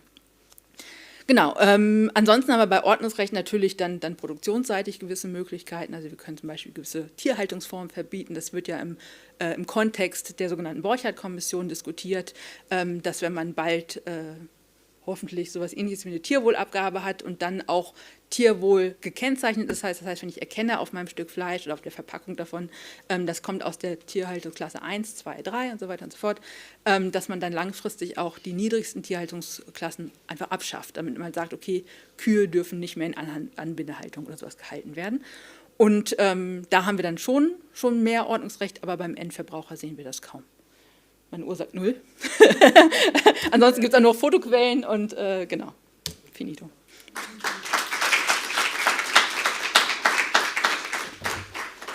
Wunderbar, vielen Dank. Jetzt würde ich gerne die Referentin nach vorne bitten, das Panel eröffnen. Wir haben uns auch schon was überlegt, wie wir die Diskussion, was uns jetzt hier vor dem Hintergrund des Gesamtthemas der Jahrestagung, was wir da gerne mit Ihnen noch diskutieren möchten. Sie haben jetzt viel gehört zu Umweltauswirkungen, pflanzliche Ernährungsstile, Instrumente, was da Vor- und Nachteile sind, wie die wirken können, wie sie vielleicht auch nicht wirken. Und damit würde ich jetzt auch das Panel gerne eröffnen und eine Runde machen. Wenn Sie jetzt die Wahl hätten, ein Instrument auszuwählen und sagen, okay, das könnte ich jetzt umsetzen, welches würden Sie auswählen, um entweder beides, Ernährungsstiländerung und Produktionsseite oder eben eins von beiden, weil ja nicht alle Instrumente adressieren beides gleichermaßen, können Sie sich aussuchen. Genau, wenn Sie eines auswählen können, welches würden Sie wählen, was ist für Sie prioritär und welche Konsequenzen hat es vielleicht? Also würden Sie sagen, ja, das kann man einfach so umsetzen, da rechne ich mit Akzeptanz, oder ist es vielleicht schwierig und Sie sehen schon von vornherein, da sind vielleicht noch Maßnahmen notwendig, damit Konsequenzen abgefedert werden, damit Akzeptanz möglich ist. Genau, damit, Herrn Lagner, würde ich die Diskussion... Ich muss jetzt den Anfang machen. Sie haben ja wahrscheinlich schon eine Vorliebe für ein bestimmtes Instrument. Ich habe eine Vorliebe für eine ganze Liste von Instrumenten und als Wissenschaftler ist immer das Doofe. Man fängt immer, hat die ganze Zeit immer Vor- und Nachteile im Kopf. Aber ich denke, worüber man, glaube ich, sehr ernsthaft nachdenken sollte, ist halt tatsächlich sowas wie eine CO2-Bepreisung. Weil ich glaube, das ist etwas, also gerade wenn wir Richtung Tier angucken, es wäre aber auch, glaube ich, über die Produktionssysteme hin kompatibel. Es ist in der Landwirtschaft wahrscheinlich schwierig hinzubekommen, weil man dann natürlich für die ganzen Betriebe immer auch sozusagen irgendwelche blöden Tabellenwerte hat und dann kommt natürlich aus dem Berufsstand immer sofort die Kritik, ja, die Tabellenwerte stimmen nicht. Haben wir bei der Düngeverordnung auch alles erlebt. Also insofern leicht umzusetzen ist, glaube ich, gar nichts, es sei denn, man macht Informationsbroschüren. Aber also ich glaube, CO2-Steuer auch dann kombiniert mit irgendeinem Außenschutzinstrument, das wäre schon was, worüber wir zumindest mal sehr viel ernsthafter diskutieren sollten. Vielleicht formuliere ich es mal so. Und denken Sie, das ist so leicht umsetzbar? Hat das Konsequenzen bei den landwirtschaftlichen Betrieben, die vielleicht, also ungewünschte Konsequenzen, von denen spricht man ja oft, Nebeneffekte? Es würde in der Ressourcennutzung Knappheiten deutlich machen. Und das ist ja was ich meine, der Ukraine-Krieg führt uns das ja ziemlich brutal vor Augen, dass wir eigentlich über viele Jahrzehnte überhaupt nicht die ganzen Externalitäten mitgedacht haben in unserem Konsum. Und das fällt uns jetzt halt auf die Füße. Und im Grunde, wenn man jetzt auch überlegt, ich bepreise CO2, dann setze ich ja auch für Betriebe, die sozusagen irgendein System haben, wo sie günstig wirtschaften oder wo sie vielleicht auch Paludikultur machen, also wo sie Moore wieder vernässen. Ja, da wäre das halt auch kompatibel. Wenn ich dann Moor wieder vernässe, dann bekomme ich eine Gutschrift. Und das ist einfach ein interessantes Instrument. Ich meine, Umsatzsteuer ist wunderbar leicht zu machen, nur die Nachteile, ne, also kann ich alles unterschreiben. Das ist, ich glaube, CO2-Besteuerung wäre wirklich eine gute Idee. Frau Beermann, sehen Sie das ähnlich oder was ist? Sie Ja, haben ja beide Perspektiven, Konsum und Produktion, genau. Einhelligkeit auf dem Podium. Tatsächlich meine absolute Lieblingssteuer. Ich versuche seit Jahren Projekte dafür zu akquirieren, weil ich Drittmittelforschung mache und immer einen Auftraggeber brauche, ist die Stickstoffüberschussabgabe. Ich versuche, das den ganzen Zeit den Umweltverbänden zu verkaufen, aber es ist unsexy und lässt sich nicht gut vermarkten, deswegen komme ich nicht dazu. Aber da geht es tatsächlich darum, einfach ganz klar Landwirten, die mehr Stickstoff ausbringen, als ihre Böden gesund aufnehmen können, mit einer Abgabe zu versehen. Und ich komme aus der Lausitz der Landwirtschaft, wie ich heute gelernt habe ursprünglich. Und ich nehme diesen Begriff auf jeden Fall mit, weil es da wirklich dramatisch ist. Also rund um Eulenburg haben wir den Schweinegürtel. Und da ist das Verhältnis von Landfläche zu Nitratbelastung halt völlig unausgeglichen. Und da, ja, zum einen vielleicht Wirtschaftsdünger ein bisschen mehr zum Handelsgut zu machen, dass man das dann halt aus der Region rausschafft und woanders, wo wir N-Unterversorgung haben, also gerade im Biolandbau, das ist auch nicht alles perfekt, da haben wir N-Unterversorgung relativ häufig, das darf da nicht zum Einsatz kommen, wenn es aus der konventionellen Landwirtschaft kommt, das heißt unfassbar viele Hürden, aber da zumindest den Anreiz zu setzen, dass wer deutlich mehr N ausbringt, als sein Boden aufnimmt, kommt, der muss mit einer Stickstoffüberschussabgabe bestraft werden, die auch langfristig steigert oder sofort progressiv geplant ist, dass man dann halt wirklich Anreize hat, seine Tierbestände zu reduzieren.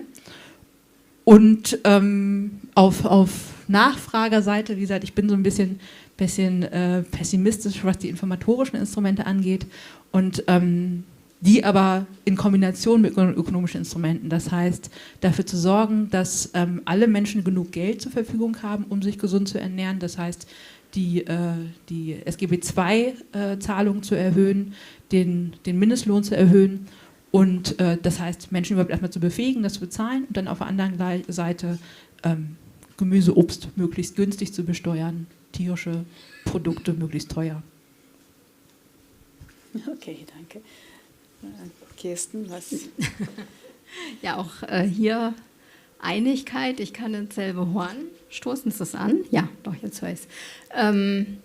Bei der CO2-Abgabe fände ich, oder dem CO2-Preis fände ich es ja noch interessant, auch, dass es eben letztlich eine graslandbasierte Milchhaltung unterstützen würde, weil die Vorkette des Ackerfutters stärker belastet ist. Die Stickstoffüberschussabgabe finde ich auch ausgesprochen attraktiv auf der Erzeugerseite. Ich könnte mir aber vorstellen, dass wir im Moment, also vielleicht ein temporäres Problem oder eine temporäre Lösung durch die höheren Stickstoffpreise, da vielleicht auch eine Reaktion sehen. Also möglicherweise kuriert sich hier im Moment durch die hohen Preise ein bisschen was von selbst. Und dann ein weiteres interessantes Ding ist halt auch immer die Verkettung von Förderpolitik und Auflagen und ich weiß nicht, inwiefern jetzt eben wirklich ernsthaft Fahrt in die Tierwohldiskussion kommt und ich denke, da muss man zumindest reinhaken und sagen, Tierwohlgelder gibt es nicht ohne Umweltauflagen, also man muss das ganz klar miteinander verkoppeln und wenn wir uns nochmal an die Landkarten zurückerinnern, die ich genannt habe oder gezeigt habe, dann ist es ja so, dass wir halt in diesen Moorregionen in der Lausitz so einen hohen Handlungsbedarf haben und ich würde es ein katastrophales Zeichen finden, wenn wir jetzt große Tierwohlgelder in dieser Region versenken, wo wir sagen, da müssen wir eigentlich wieder vernässen und gucken, dass wir die Tiere wegkriegen. Also sprich das Verketten und dann eben so, dass zum Beispiel in diesen Regionen ein Moratorium für solche Stallinvestitionen dann ausgerufen wird und stattdessen besser Extensivierungsmaßnahmen umfangreich gefördert würden. Ja, da würde ich gerne auch noch mal rein. Also ich glaube, das ist ein wichtiger Punkt. Wir haben unheimlich viele Sachverhalte in der Landwirtschaft, wo man zunächst mal sagen könnte, ja, mit ökonomischen Instrumenten dieses und jenes. Aber ich glaube, wenn vom langen Ende des Ordnungsrechts droht, dann kann das auch dazu führen, dass Förderangebote wahrgenommen werden. Weil wir haben im Moment auch einfach das Problem, es gibt Förderangebote. Aber viele Betriebe sagen dann, naja, auch im Moment geht es ja ganz gut. Und deswegen ist auch der Begriff Lausitz für Vechta-Cloppenburg ist nicht korrekt, weil Eine Lausitz, wenn ich Lausitz so vor meinem inneren Auge habe, dann ist da klar Braunkohletagebau, deswegen, das ist die Parallelität. Aber es hat ja auch, wenn man die Lieder von Gerhard Gundermann kennt, auch so ein bisschen was, so ein bisschen Tristesse, Arbeitslosigkeit, wenig Industrie. Wenn man in Fechter-Kloppenburg, also ich bin mal in Fechter gewesen, also ich habe gestaunt, wie schön die Bürgersteige da sind und wie viele gute Infrastruktur ist. Also ich glaube, so saubere Straßen und gute Infrastruktur und tolle Hotels wie in Fechter, das gibt es sonst nur an wenigen Stellen in Niedersachsen. In der Region ist Geld verdient worden und zwar ohne Ende. Und das ist das Problem. Deswegen kommen wir da auch nicht rein. Und deswegen wir brauchen das für Moorvernässung, die Region. Wir müssen in der Region einen Umbau der Tierhaltung machen. Aber solange es den Betrieben immer noch irgendwie einigermaßen gut geht und sie zumindest vom Vermögen leben können, wird es schwierig. Und genau deswegen, da setzt das Ordnungsrecht ran. Und ich würde das Ordnungsrecht eben auch wirklich beim Tier adressieren. Weil im Moment in der Düngeverordnung bestrafen wir die Pflanzenbauer für das, was in der Tierhaltung zu viel an Tieren gehalten wird. Kirsten, direkt dazu? Ja, also gar nicht direkt quasi zur Diskussion, sondern mehr um den Begriff. Ich würde dennoch mich für die Lausitz einsetzen, weil es eben um Hochbezahltindustrie oder Grubenarbeiter ja auch ging. Und insofern passt es dann wieder. Okay. Manchmal sind es ja auch Begriffe, die eine Debatte weitertragen. Ja, gut, da ist jetzt mal Dissens auf dem Podium.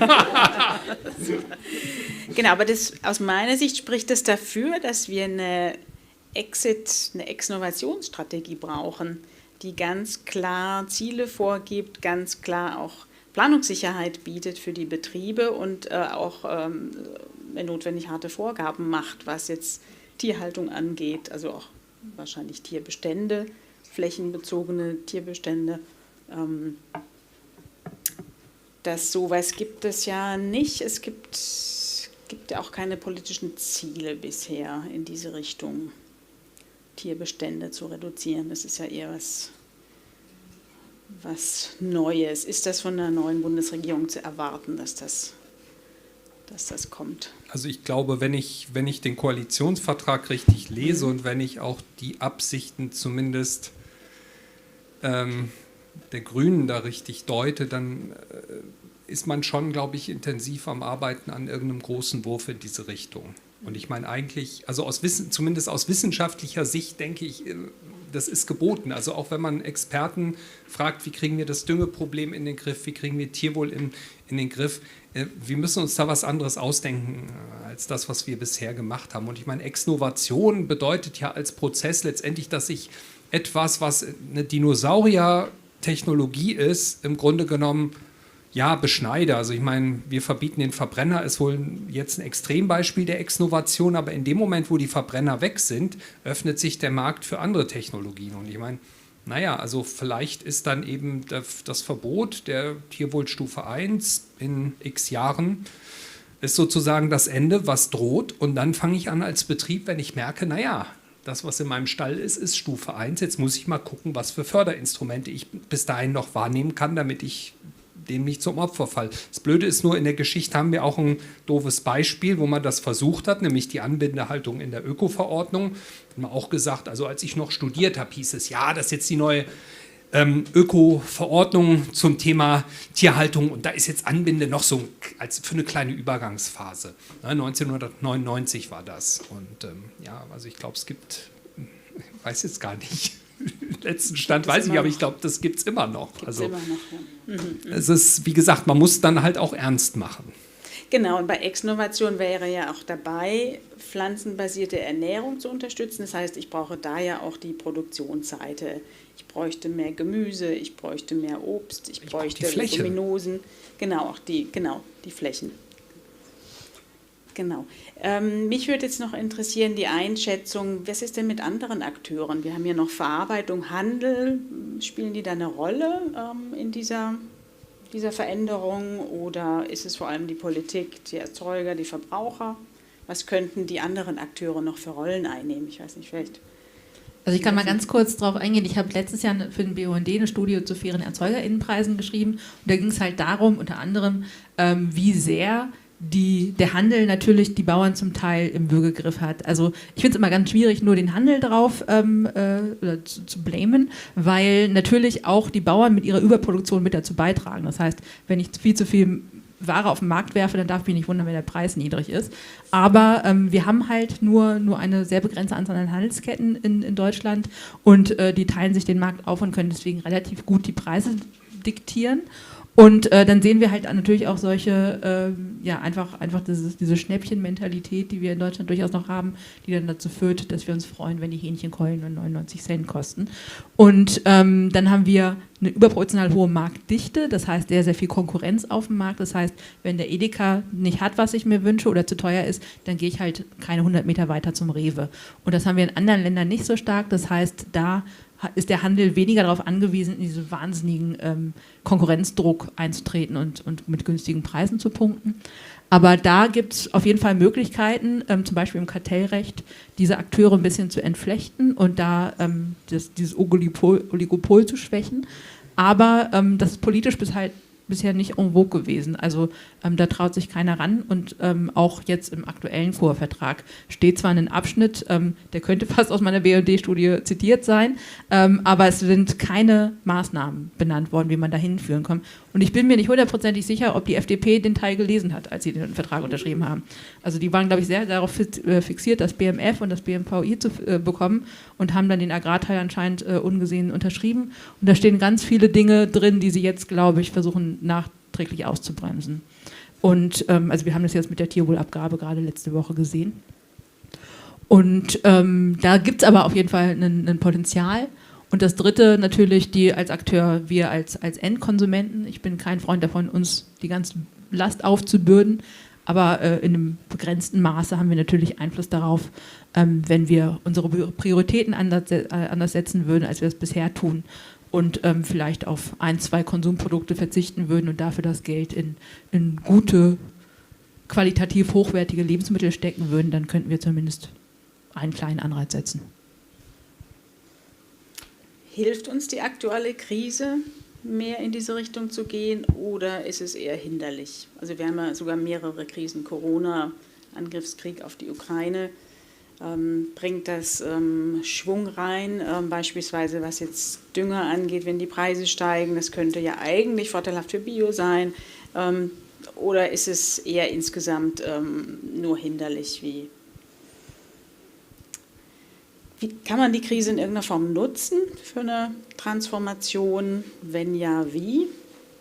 Also ich könnte vielleicht so eine erste Antwort dazu geben. Wir sehen momentan, dass die die Kostendifferenz zwischen Bio und konventionell in der Produktion sinkt, weil Bio keine mineralischen Stickstoffdünger nutzen.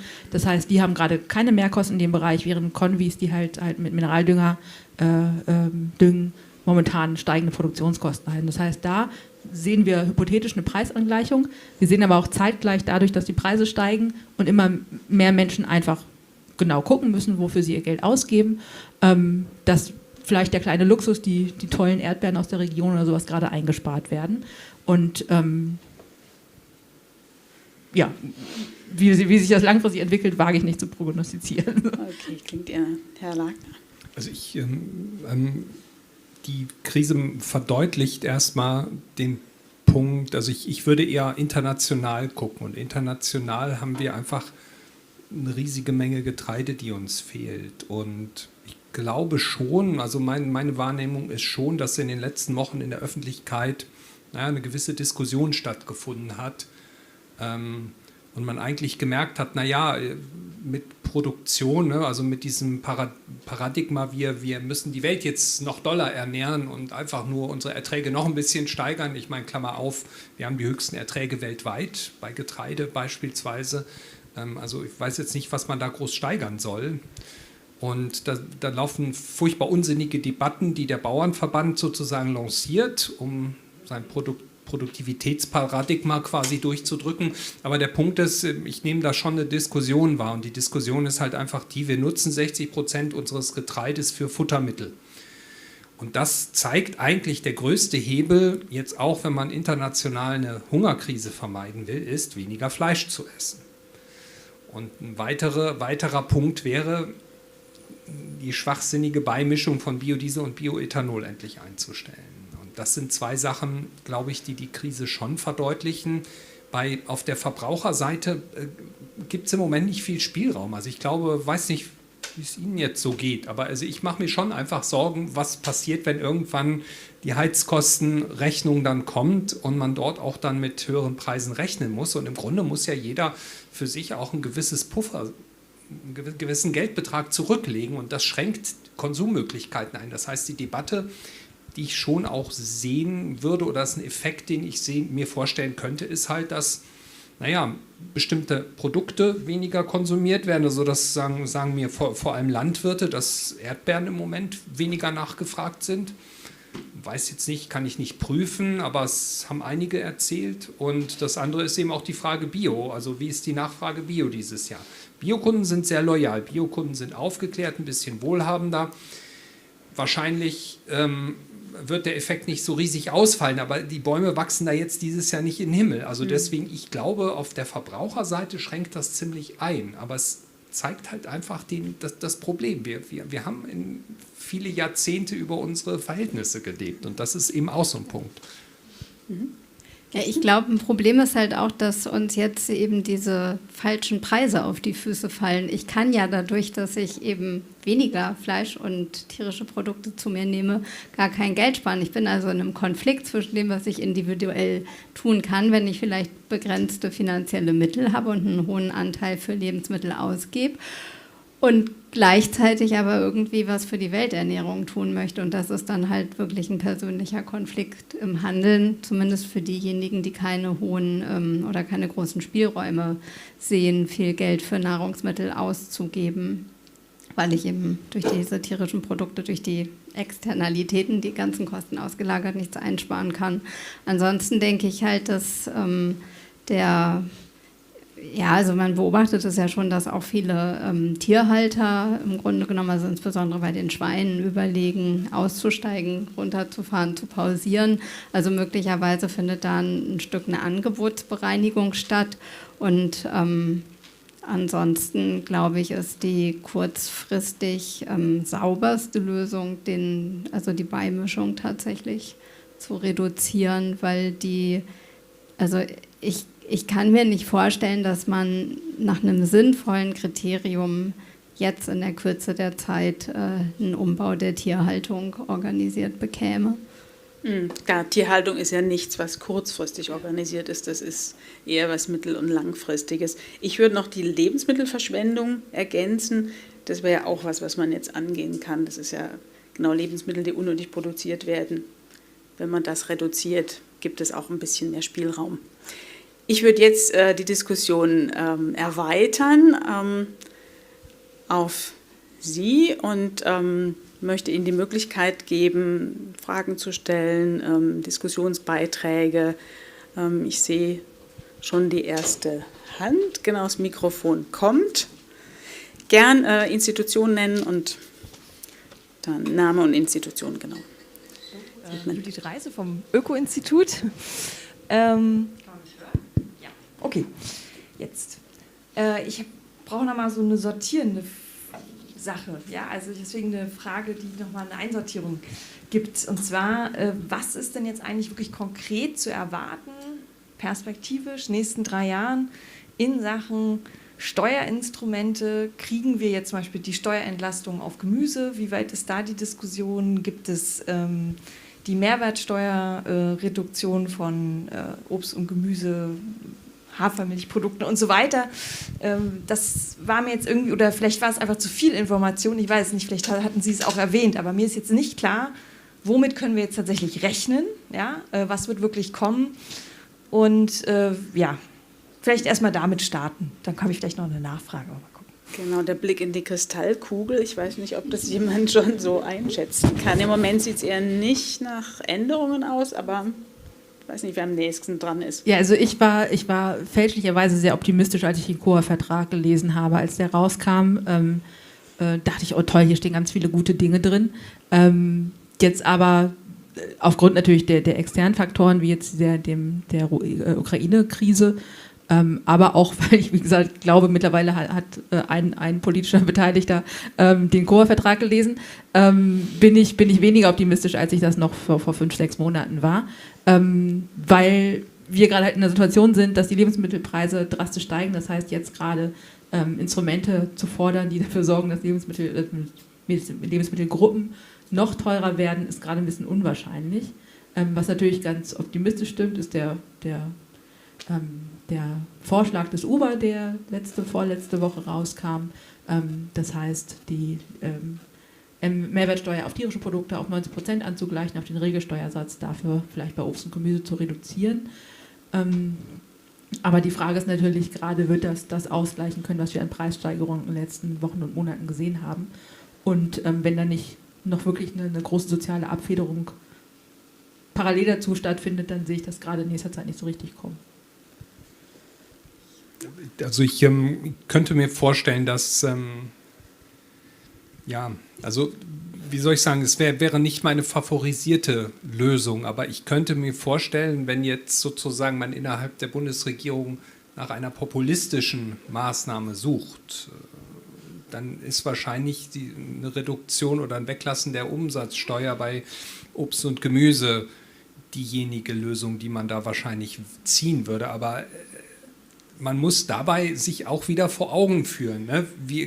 Das kann sozusagen, was ist jetzt Low Input bei Gemüse? Ne? Irgendein Streuobstapfel, der eigentlich sowieso wächst, sein. Es kann aber auch eine importierte Avocado sein. So.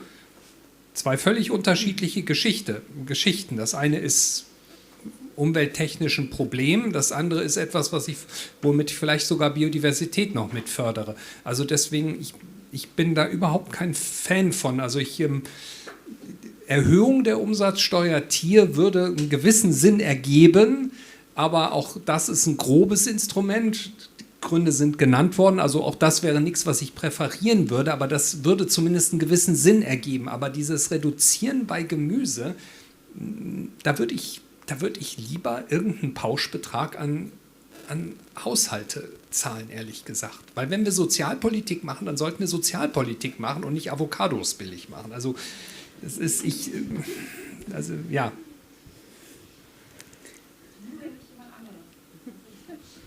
Das wäre nämlich genau eine zweite Frage gewesen, weil ich sehe noch eine zweite Problematik, also nicht natürlich nur die Fehlanreize bei der Besteuerung, sondern auch generell eigentlich die Produktion von Gemüse und speziell auch beim Obstbau, wo ja eigentlich sehr viel mehr auch in Deutschland noch möglich wäre. Ich habe bloß das Gefühl, vielleicht ist es aber wirklich nur rein Gefühl, ich habe keine Statistik, der südeuropäische Markt wird auch immer dominanter, auch im Biobereich. Ja? Also es schwemmt immer mehr zu und dann frage ich mich auch, also wo kann man vielleicht auch die heimische, gerne auch ökologische Produktion auch nochmal weiter unterstützen. Da frage ich mich eben auch, ob dann eben so ein Weglassen von Mehrwertsteuer am Ende vielleicht sogar komplett in die falsche Richtung geht. Und dann haben wir natürlich noch den Preiskampf, den Sie gesagt haben von den Märkten. Das steuert ja auch einfach nicht. Ja, ne? Also der unterscheidet ja nicht zwischen EU-Ware oder deutscher Ware. Ich meine, es ist natürlich so, in Südeuropa kann man besser Gemüse produzieren. Also insofern, ich würde jetzt doch, weiß ich nicht, also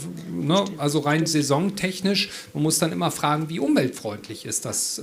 Ne? Und da gibt es solche und solche Beispiele. Da sollte man aber auch nicht mit dem Stereotyp arbeiten, dass jetzt alles quasi dieser Unterfolienanbau in Spanien, den wir dann vielleicht alle im Kopf haben, das ist es ja nicht nur. Ne? Also es gibt ja auch da viele Schattierungen. Ne? Aber der Punkt ist, glaube ich, man steuert mit so einem Umsatzsteuererlass nicht. Das ist eigentlich das Problem. Und umgekehrt, bei den Preiseffekten bin ich mir auch nicht so sicher, ob das jetzt wirklich so, haben da jetzt die Betriebe was von? Ich glaube nicht.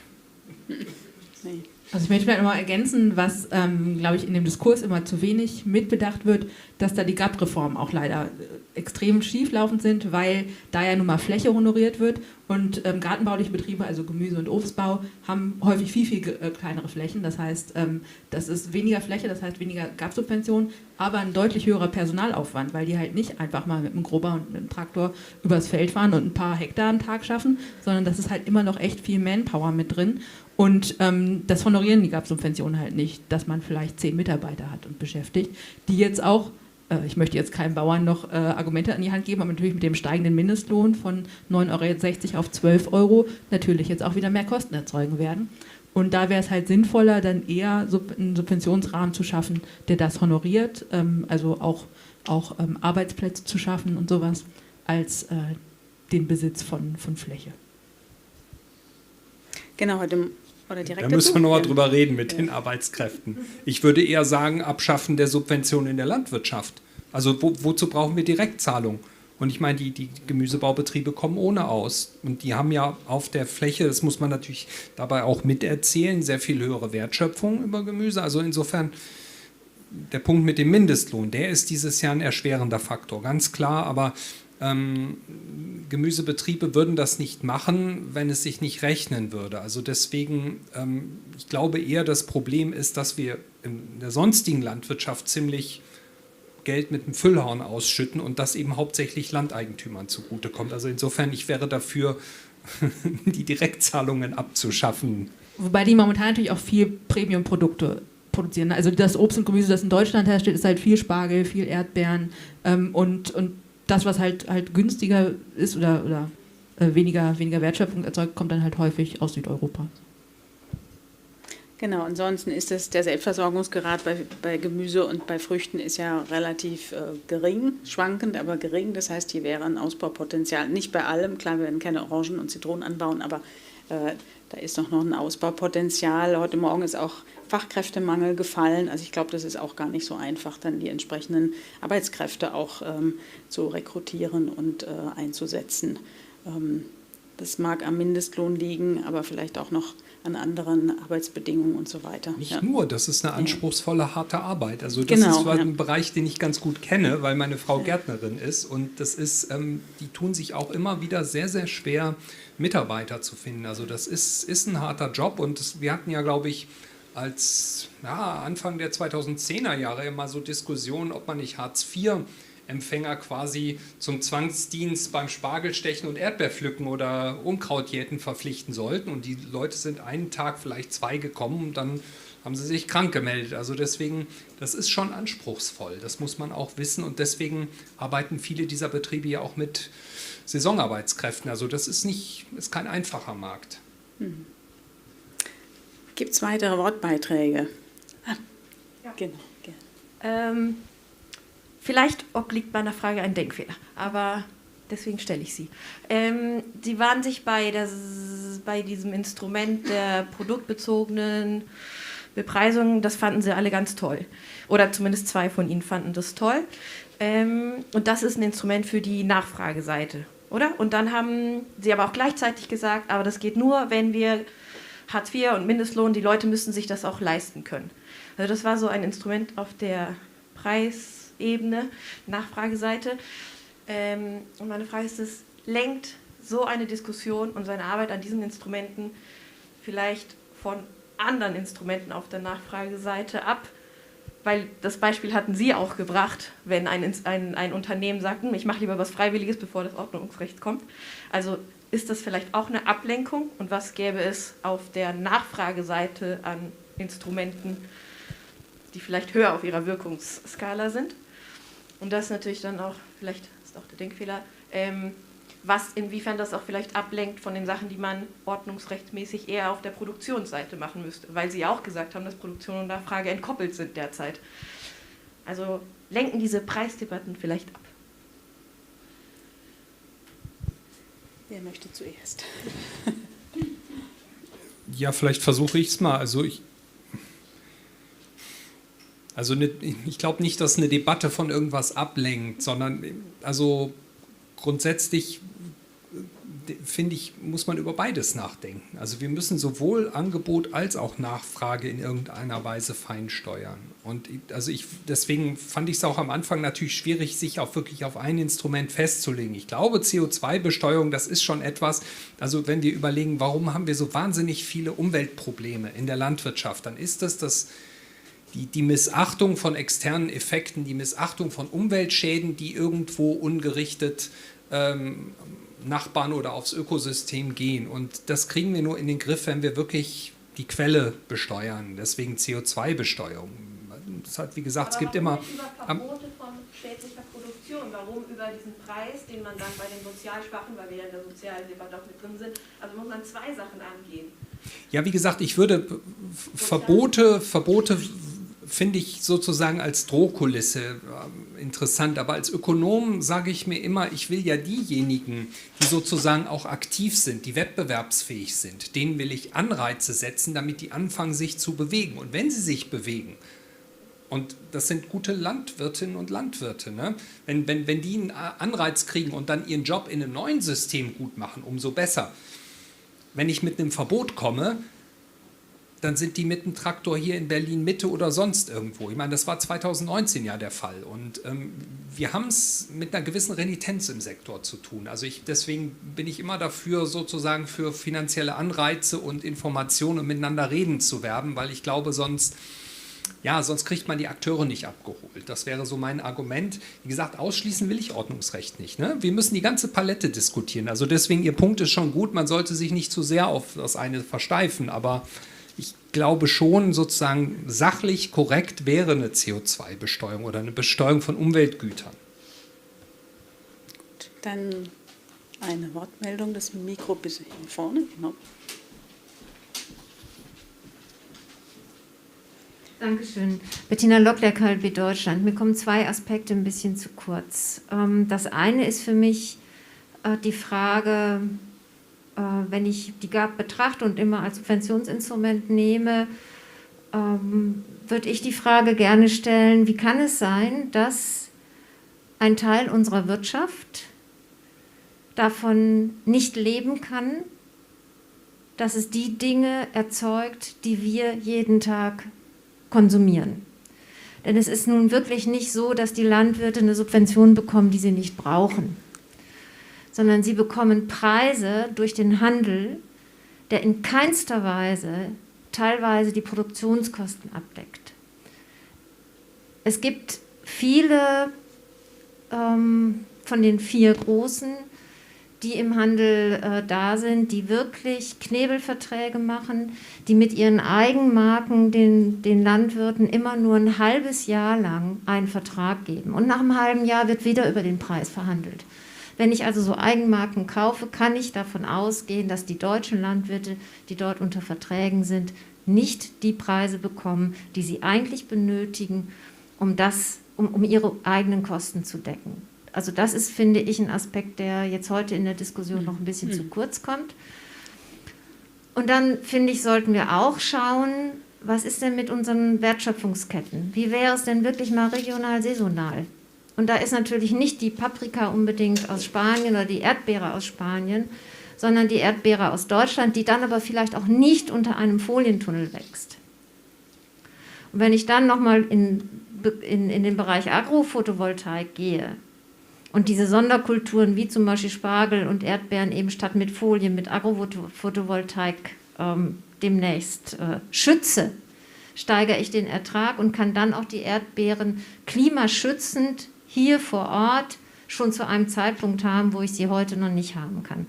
Also das sind so Dinge, die mir bei dieser Diskussion durch den Kopf gehen.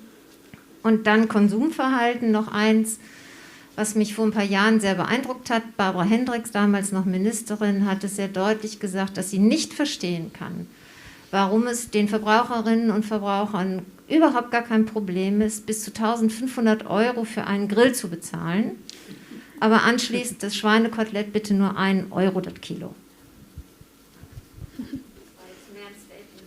Ja, vielen Dank. Genau. 2 wichtige Punkte. Genau, ich setze mich danach auf die Rednerliste. Ich setze mich dann auch auf die Rednerliste, aber gerne zuerst. Also der Punkt sozusagen, warum Agrarpreise im Zeitablauf fallen. Man kann ja jetzt immer sozusagen, also das ist ja, gehört ja auch ein bisschen zur Folklore, im Berufsstand dann immer über die blöde Preisdrückerei zu reden. Das gibt es natürlich. Ne? Also das müssen wir uns klar machen. Nur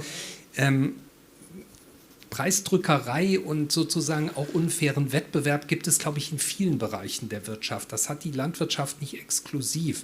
Und es gibt einen systematischen Grund, warum Agrarpreise im Zeitablauf fallen. Und der heißt technischer Fortschritt. Wir haben in der Landwirtschaft im Durchschnitt einen höheren technischen Fortschritt als in der Industrie. Das führt aber dazu, dass sozusagen die Vorteilhaftigkeit in der Landwirtschaft gegenüber dem industriellen Sektor im Zeitablauf abnimmt, und schauen Sie sich sozusagen die Anzahl der Betriebe, die Anzahl der Arbeitnehmer, die Wertschöpfung pro Hektar an, Wertschöpfung steigt,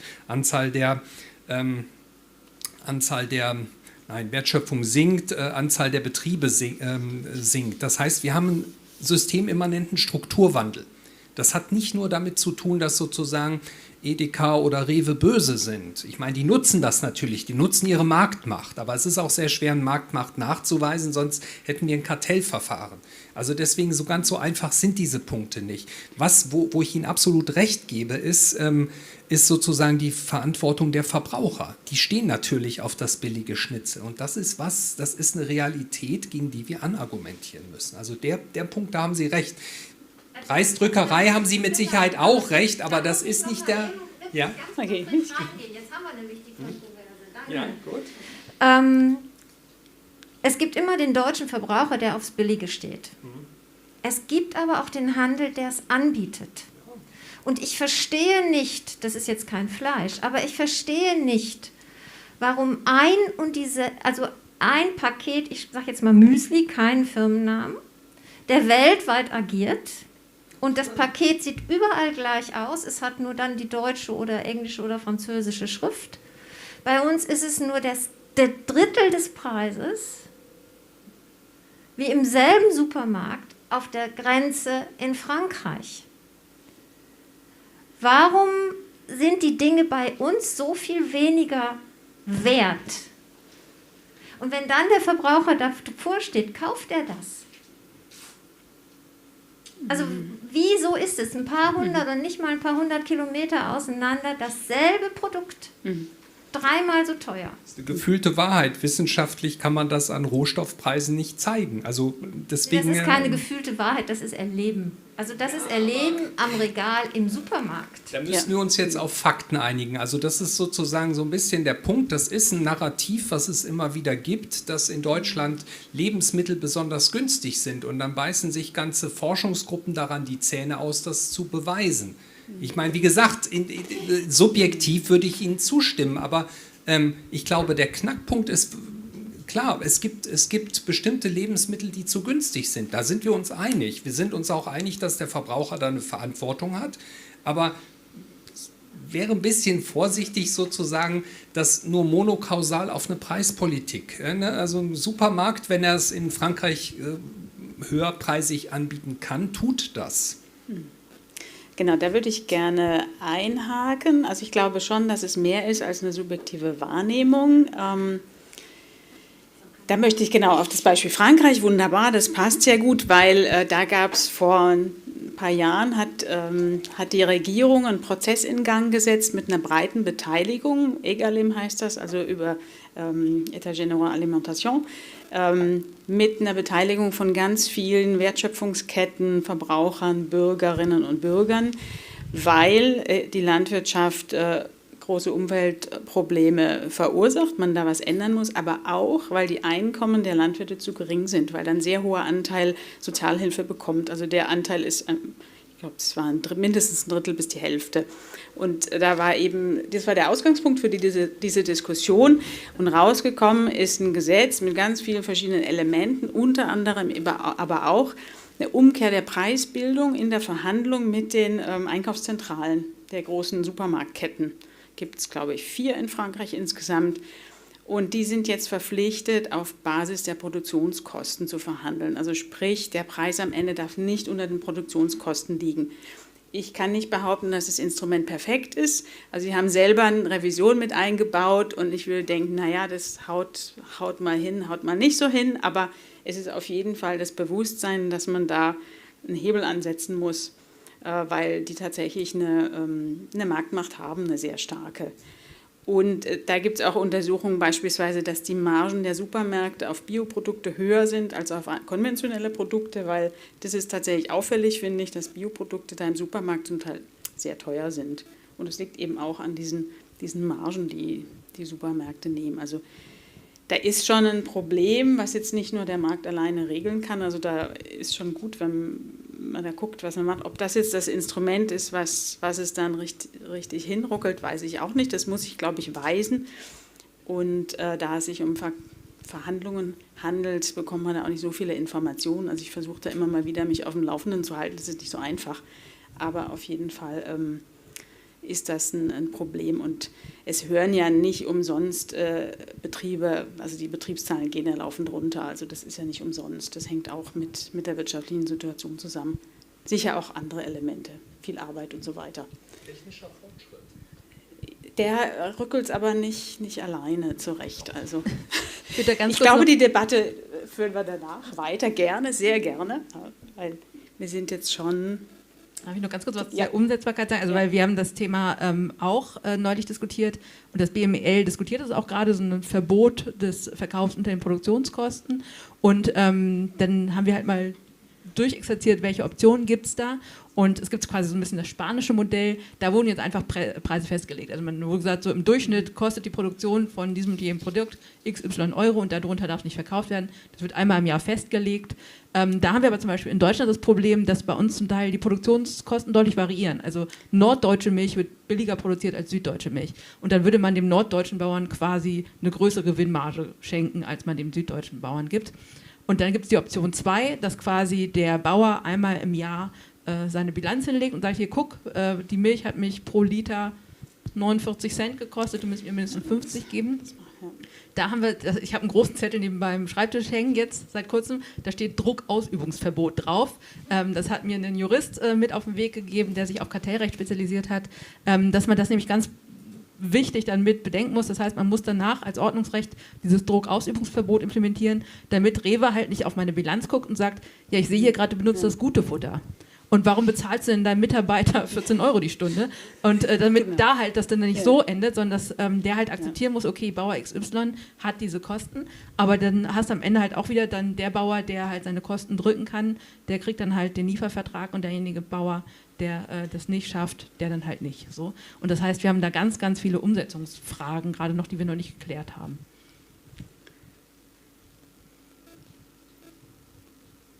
Gut. Wenn es jetzt, genau, Anke, bist du die Schockstarre. Ja, Anke Herold, Öko-Institut, nochmal ein ganz anderes Thema. Aber ich habe einfach nochmal eine Nachfrage zu den beiden Lieblingsinstrumenten CO2-Steuer. Das hat mich etwas verwirrt in dem Landwirtschaftsbereich. Ist da gemeint, also im Sinne von Treibhausgassteuer, weil wir haben ja vor allem Methan und Lachgas und nicht CO2 aus der Landwirtschaft und CO2 haben wir vor allem aus den landwirtschaftlichen Böden. Also muss ich da verstehen in CO2-Äquivalenten, nur damit ich es richtig verstehe, was diskutiert wird. Okay, so das brauchte ich jetzt nochmal, weil einfach nur CO2 genannt wird. Aber wenn wir da tatsächlich auch nicht nur Methan, und da sehe ich natürlich schon nochmal irgendwie in der Landwirtschaft gerade ein riesiges Problem, dass wir ja so die Emissionsquellen gar nicht genau kennen und messen. Also Methan geht ja noch ganz gut in der Tierhaltung, aber die Stickstoffemissionen aus der Düngung, ich meine, das haben Sie vorhin auch angesprochen, dass man da irgendwie über die Kennzahlen streitet. Wenn wir dann bei den tatsächlichen CO2-Emissionen aus den Böden sind, da haben wir ja nicht mal irgendwie, das haben wir nicht mal in unserem Inventar drin, irgendwie bisher in der Bilanzierung. Also da wissen wir im Prinzip irgendwie fast gar nichts. Also ich glaube, da sehe ich bei diesem Instrument noch irgendwie ein ziemliches Problem, dass wir einfach nur bestimmte Bereiche überhaupt nur erfassen. Und wenn wir das besteuern wollen, müssen wir eigentlich die Werte erstmal kennen. Und da glaube ich einfach noch sagen, natürlich komme ich auch selber persönlich aus dieser Monitoring-Ecke, aber da sehe ich durchaus auch nochmal ein ziemliches Problem, wenn wir in die Richtung gehen wollen. Oder beziehungsweise wir können es nur in bestimmten Bereichen wirklich umsetzen. Also das wäre es dann halt eher, dass man es auf bestimmte Produkte legt, die eben gehandelt werden und von denen man weiß, ne? Also Futtermittel oder die Düngemittel, wo dann eben nachweislich quasi Stickstoffströme relevant fließen. Und man muss dann Standardwerte nehmen und das ist wirklich schwierig, klar. Also auch wenn man überlegt, also wenn man Moor irgendwann perspektivisch als Senke nach einer Etablierungsphase sieht, das ist sehr, sehr unterschiedlich natürlich. Also da ist noch viel Arbeit zu tun, das würde ich auch so sehen. Genau, aber bei Düngemittelbesteuerung und sowas haben wir natürlich wieder diesen elenden Wirtschaftsdünger nicht mit drin, dann haben wir wieder nur die Mineraldünger. Deswegen habe ich halt immer als Krücke diese Stickstoffüberschussabgabe, weil eine Stoffstrombilanz muss ja mittlerweile die meisten Landwirte erzeugen und die paar, die da noch rausfallen, die könnte man geflissentlich ignorieren und dann halt einfach zu sagen, okay, dann machen wir N als Krücke, ist nicht ideal, aber dann wissen wir ja grob, du hast so und so viel N produziert aufgrund von Futtermitteln und Düngung und sowas. Und du hast so und so viele pflanzliche Produkte vertrieben, wo es drin gebunden war. Und irgendwem werden wir nicht gerecht, aber ich glaube, es ist möglichst nah dran. So.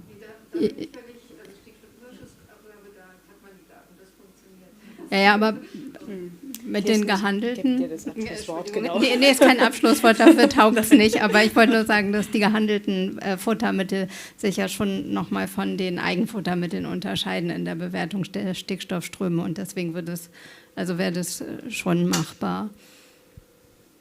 Aber kein Schlusswort. Kein Schlusswort. Okay, genau. Ich sehe jetzt auch keine weiteren Wortmeldungen. Möchte jetzt niemand das Wort abschneiden, aber genau, ist ja auch schon ein bisschen über der Zeit, damit Sie noch zu Ihrem Kaffee kommen. Und dann gibt es ja gleich noch Improvisationstheater. Vielen Dank für die, ich fand, sehr spannende Diskussion. Am Anfang vielleicht sehr harmonisch, am Ende dann doch ein bisschen kontrovers. Ich habe einiges gelernt. Mein Eindruck ist auch, in dem Bereich ist einfach noch viel Debatte notwendig, also auch gerade was die sozioökonomischen Auswirkungen angeht. Aber genau, wir sind ein Stück vorangekommen und hoffen, dass es in die Richtung weitergeht. Vielen Dank nochmal.